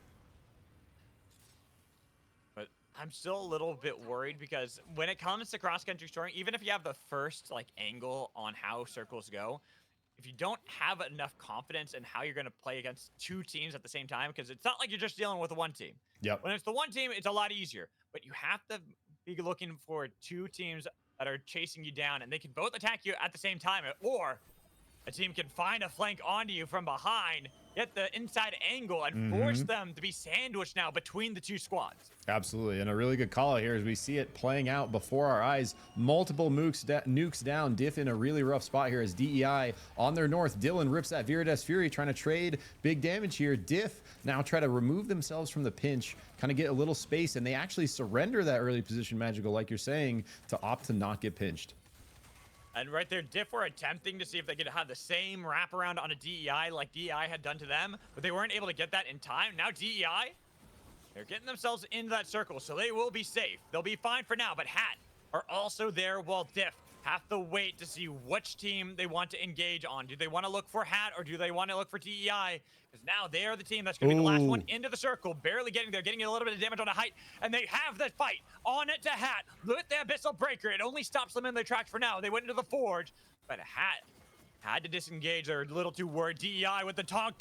Not going to grab a nice Bright Shield. Was able to stop that with a dash back. Double, triple dash from Flame Dab. Takes down Protofo. But Dylan getting a lot of damage with Viridius Fury. Putting down the rain of arrows. But the attack from Krillo. Boombox saving the life of DEI. But Azurath is taken out over the Abyss. And the ground about to crumble below Dylan. 2-way tunnel will get him an escape. But no longer will that be safe because the storm slowly pushing in. 2-way tunnel placed down by Hat to make it harder for Dylan. Yeah, DEI, really nice moves to try to pinch there, but it gets reversed on him. Div catch one out from Hat. Krillo's down. Krillo down, and they find the moment to attack. They get a lot of damage onto Hat, but Diff still alive as they see DEI's last player alive. Dylan, the only one remaining, user Diff, making the call that that's who we need to look for. But Dylan, over and above, putting down the orbs, waiting for the jump pad. Which way do you go? Barely getting over the anti-mobility field as well. But he has to pick up a crown now. The Diff don't give him the option as Flame Dab picks up their own crown. Boombox out of the storm, into the frying pan. The damage with a nuke being launched at them. You gotta get it, Hat, pick it up. They find the crown play. They're alive once more, while Diff the only team remaining. Fate Rewinder for username Diffy, who wants to re-engage. Well, they've got themselves healed back up with the help of Tsunani. The dash in from Flame Dap, almost picking up the kill on his username Diff, but not enough damage just yet. While username waits out the static so they can regroup as a team. Wow, what a crazy sequence there. DEI doing everything they can. Initial team trying to put on the pinch, but it ends up getting reversed on them multiple times. Then they find themselves down to one member. Dylan doing everything he can to survive there. Eventually is going to get caught with multiple nukes, multiple ults coming out. Now Magical, Damage Soul versus Vive Soul, Hat versus Diff. Here we go. Diff will have the advantage because as long as they keep the fight going, there's no way they can utilize that 5 soul, but Hat just have to play it calm and collectively. They just need to play it passive and let Diff play into their hands so they can punish them. And that's what they're doing right now. They've got that 2-way TP so they can get into the circle a lot easier. Grillo playing aggressively, putting down the nuke Nice as well, nuke. trying to get the damage. Really good Where do you nuke. go? Scarf's got That's a nowhere good out of nuke. this one. Oh. He's caught in the corner. Overkill rounds. Pick up the first kill on a Scarf. Back in, dragging in Grillo into the storm. Wow. 1-4-1. But Tsunani now in the middle of 2 with the anti-mobility field, trying to survive. Then Oh. back is username Diff, trying to save the support who's alive. Boombox plays down, dashing back in with a sachet. Will survive. But once the boombox is gone, who is going to be the target? No They're trying to take way. out Tsunani, but couldn't get the damage on him. Still surviving. Scarf Scarf's pulled on. back in with a lightning crash. Come on, They're trying to revive him. Flame Dab gone. Only one left. Username Diff. Make the miracle play to win. Insane plays from Tsunani right there with the backup of username Diff on the brawl. Tsunani lives forever, gets a pick by himself on the south, just dodging, dipping, diving, avoids literally everything while he's one shot till the boombox goes down, steps inside, able to barely res Scarb as well, gets the orb kill, and finally able to finish off the final team there, lock in victory for the side of Diff. So caster power, Tsunani showing I up know. huge. I have one thing to say to that. Caster Diff! Caster Diff! Good job, Tsunani carrying all of us Tsunani. casters, making us look so much better. He is the worst amongst us. I'm just kidding. I don't Obviously know not. about He that. is I so don't good. know. I'm Well, kidding. You haven't seen my play. Trust me, I think I'm the worst. 1.0, baby. We're right there. I will see it soon. I was playing against Twin A in arena the other day. Oh yeah. Do you How'd that remember go? Twin? Did you I- see me on the enemy team? I do remember, but I more or less blacked out because I was just so scared the whole time. Ooh, All that right, was well. there. That was our penultimate day of the open Does beta. anyone know how this is being scored? I have no idea. Okay. at all. From what I understand, it's there's basically 3 ways to win money. The first way is to have the best clip, which we've talked about before. The second way is to be the best captain, and the second is to be the best player. The captain with the most score, and the players with the most score. Okay, so there the is individual captain- score, like kills and placement for Yeah. each player. Okay, okay. Yeah, so it's individual score for each player, and then it's 1 kill, and then I'm not sure how placements are done. I think it's just the usual. I'm not sure. So So I have the Now- oh, sorry. I was gonna say I have the results right here for the winners Okay. of day 1. okay. The viewers. That was amazing. Everybody who got to watch this Oh. one. Stole that I joke was- from my brother. Shameless. I was gonna say, since we you know, we can kind of guess like best play, right? So we kind of look at that and see like who do we think had the best play? Do we think Tsunani gets it with that Eva play, or do we think it's the Yeah. Bebo cart play from earlier? I can play them on stream if you want to see and decide. All right, Yeah, let's do it. totally. Why not? Okay. Tell me when you're Yeah, ready. That Tsunani play was pretty good. I thought so. Yeah, Tsunani got good stats. Pretty goated. Alright. Looked like some real Unbiased caster opinion. power out there. Here's the Tsunani. Is the Tsunani play just like the last 10 seconds, basically? The last like 30 seconds. Yeah. Okay, I only have the last 10 seconds, so this is what I Rip. got. But it's still good. Yeah, still good for sure. Mhm. There was just a crazy amount of like WASD action before that where he was just like one for was. like 20 seconds. Also, like And then- the ult beckon stun into the abyss. Yeah, that- Killing Krillo, yep, like, that was huge. clean. Mhm. B-Bonk says that Give me they a have a second for the crazy other ult one. that they hit that he's clipping now to share with us as well. Yeah, I did hear that someone was saying that it was off camera. It eliminated a team earlier. That was really crazy. If you can put it in Discord or something, we could watch it. Yeah, I will once I get it. Oh, Snarf's clipping it. Okay. Yeah. Just DM me on Discord, Snarf, and I'll pull it up. Yeah, honestly, we had some crazy games for today, and some crazy plays. Yeah, GG's all the players too. Like it looked like they're having such a good time out there, and I hope everyone's having just like a really good time just in this like last tournament here. Yeah, for sure. Okay, here's the For Bebo sure. clip. Okay. If you're watching mine. Yeah. I am. 1 second. I'm lost. Okay. Here we go. Here's the Bebo clip. Oh, you got to move the. You got your wait, stuff in the way. Yeah. Oh, sorry. There we go. Oh, Whee! fast cart. That was so That's fast. that's the Like an prototype accident. one. I love that one. That's what I'm saying. That was a good one. That was a really good one. Bebonked is saying they had one that was off screen that we didn't get to watch that they're clipping and trying to get sent to us too. Okay. Flo just sent me one that I could pull up. Okay. Yeah, Let's pull it go. up, Twin. If you want me to. I'll watch your stream. Yeah, I'll share it in Discord. Real quick, thank you and everyone else watching. So tomorrow is going to be the same deal where we're going to have a new draft, fresh draft, third draft at the start of tomorrow for 3 games, and then another 4th draft for the last 3. Basically, like running back today, and then the totals over the 2 days was going to be added up. Is it the same time? Should be the same time. Yeah. And I also know that there's going to be an EU one. I think me and Samari are going to be doing that one. Sorry, So, just getting so set they're up real they're even quick. like everyone's getting in on the action like to end out the open beta, which is really exciting. So everybody just setting up to share my screen. Okay, I should be we live with go. it. Switch my scene over. Oh, this clip. I was here for this. All right, let's see. Let's see. This is Flo. This one's from They're Flo. gonna cut right. Can you get the hook? Ooh, big Nice. hook. Dunk, dunk, dunk. Let's go. Great job. That was actually That was a good one. such a That's a good nasty one. hook. That was That's a Wait, good is disgusting. that just one. blind? That's That's very just nice. completely blind. Yeah, it was. It's They were not like watching. super It's high. like- Yeah, like play it again? Can you get the hook? He had a second, like literally a second of vision, and then it was Let's go. gone, and it was able to get the pull. Hell It was yeah. Really good.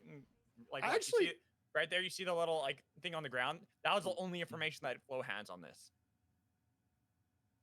Well, What look little at thing on the the ground? look at the corner or Oh, at the the top red of the thing? map. You see it. Yeah, the hit circle. Yeah. Oh, yeah. That's what I'm saying. Those are the that's the Oh, that's I the see. information you have. Yeah. That's Oh but that's my that's not very much info on that one. Dunk, dunk. Let's go. I'm I think actually that's I'm, right now. sorry. I'm happier with the pop off because it's the afterwards like just sold it for me. Yeah. There's a lot of good plays though. That's the thing. It's gonna be hard because there's so many good plays that happen. Today. Yeah. I've got one get more to past the share bias. before I go. Oh, sorry. Okay, got one. And that's the The B-bunked one. Okay. bonked one. So Oh, you yeah, I guys wanna see should this still one. be able to see it. I've got caster Alright. bias. I think it should be Tsunani's play. Well, we I want ready? to see B-bonks, and Yeah. then we can decide. I actually also have 2 clips after this to share. Let's go. Yeah, Sweet. from my own POV. Okay, let's love see it. the Okay, play it. B-bunked. Yeah, up here. Oh wait, I see it. You wanna do it? Yeah. What? Right here. Oh hell no! Okay. Go back. Do it one more time. Using the team for the grappling hook. No, that's better than mine. That's better than mine. That one's good. That one's so good. It's the Oh, coordination man. that sells it. Yeah, that was good. Oh man. That's a good clip. Oh, Hey guys, it's so tough. I brought Dylan in here. I wanted to get the player perspective. Hello, Dylan. Dylan. How are things from your end? Games are fun. Pretty competitive. I know. As the event organizer, has it like met your expectations, or is this what you wanted? I'm stressed out, bro. That's Every every time I host TO it, man, ever. I'm just stressed out. Yeah, I feel you. Well, it's hard to be both a player in the tourney and then also the tourney organizer. That's like kind of a lot of Yeah. hats to wear. I'm just Yeah. greedy because I want to play in the event that I hosted. That's all. It's my own fault. Respect. Okay. Well, so if you need any help at all, with Yeah, I me. appreciate everyone's help.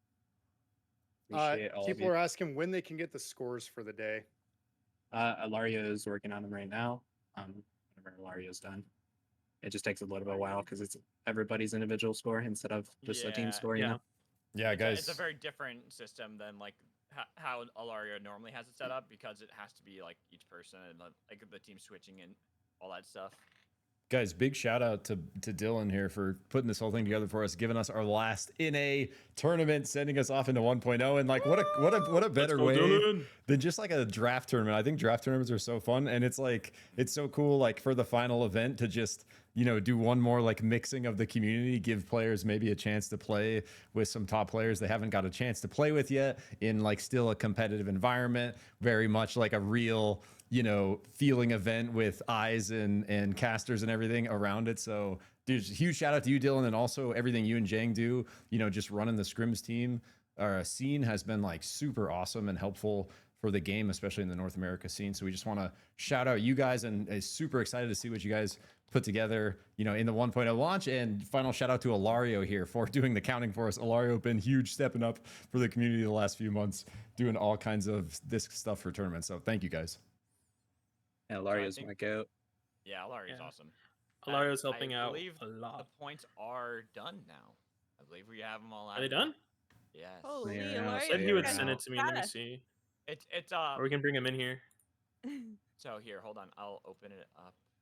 It's just in the, if you scroll up, it's in the event updates. Event updates. The player points are pretty close from Yeah, I'm gonna show 7th the place and out. captain ones first. So here we go. All right, let me. So The if y'all captains are have a little looking- bit of a gap. Yeah, the gap. Oh, though the first and second place separated Yeah. by a single point. Wow. Like, so we go backwards. Everyone can see it on my screen, but we have 12th place was Pintado, 23 points for the captain. Madly came in 11th at 30. TNN, 10th place at 46. Then a pretty big jump up to Lemur in 9th at 61. Phenom, then that's at 64 in 8th. Rodafo at 66 in 7th. Jetski at 69 in 6th. Chinese Spy, 5th with 75. And Coyote, 79 for 4th. So a lot of teams really close there. And a little bit of a jump up again to 3rd place with username Diff at 89. But our top two teams, 2nd place, Pineapple with 101 points. And then Krillo winning it at 102 points. 1 point difference. I want to pause there. He didn't win quite yet. It's a Well, series, so it's For the day. For the day. he won the for- day. Yeah. Yeah, for the day. Because I was about to say, when I'm saying win, it's just for today, day one. Because we have Okay, more games okay. tomorrow. Yep. While we get into the next one, I do want to say happy birthday to Chef. Oh, happy Oh. birthday, Chef. Happy birthday, Birthday, Chef. Chef. Birthday. Happy birthday. I don't know if you guys know this, but the community actually came together and helped Chef get a new computer because What? Chef's Let's Chef's go. kiddo Survivors. accidentally broke his old one. Oh, Wow. no. W Vibers. W Vibers. Vibers. Yes. Oh, that's So amazing. Chef just recently got back from a unfortunate break. Yeah. That was explain that what was happened to pod you. Thank you, racing Chef, for a while. actually. That was it was that pod? was pod racing. Oh my god, wait, no, Aw. Chef is the one who got back from the trip. Oh my god. You're so right. W actually. SUPERVIVE. All good. W SUPERVIVE, all the same. All right. W So, Vibes. does anyone want to read the player ones, or should I do it again? It's all you. I do actually have to get going. Okay. So, is anybody going to continue streaming after this tournament, or is everybody wrapping up? I'm gonna be wrapping up after this. I'm gonna be so wrapping up. Whoever you host, I'll host too. Let me take a look at who's live then, and we'll figure I'll let it you out. go through that, and I'll try to speed run through the players. So here we go. ham. 24th place for our first day is going to be a 3D2Y and Miss Kate. Actually, it's technically 23rd because both of them had 37 points. Jang and Height at 21st place with 39 points. Then Illusion going to be by themselves at 20th place with 41. RTK and Afios 18th place with 47 points. And then 16th place will be Immense and Glass with 52. Wabi Bay at 15th with 53. Flo in 14th with 60. Thank you, Chef.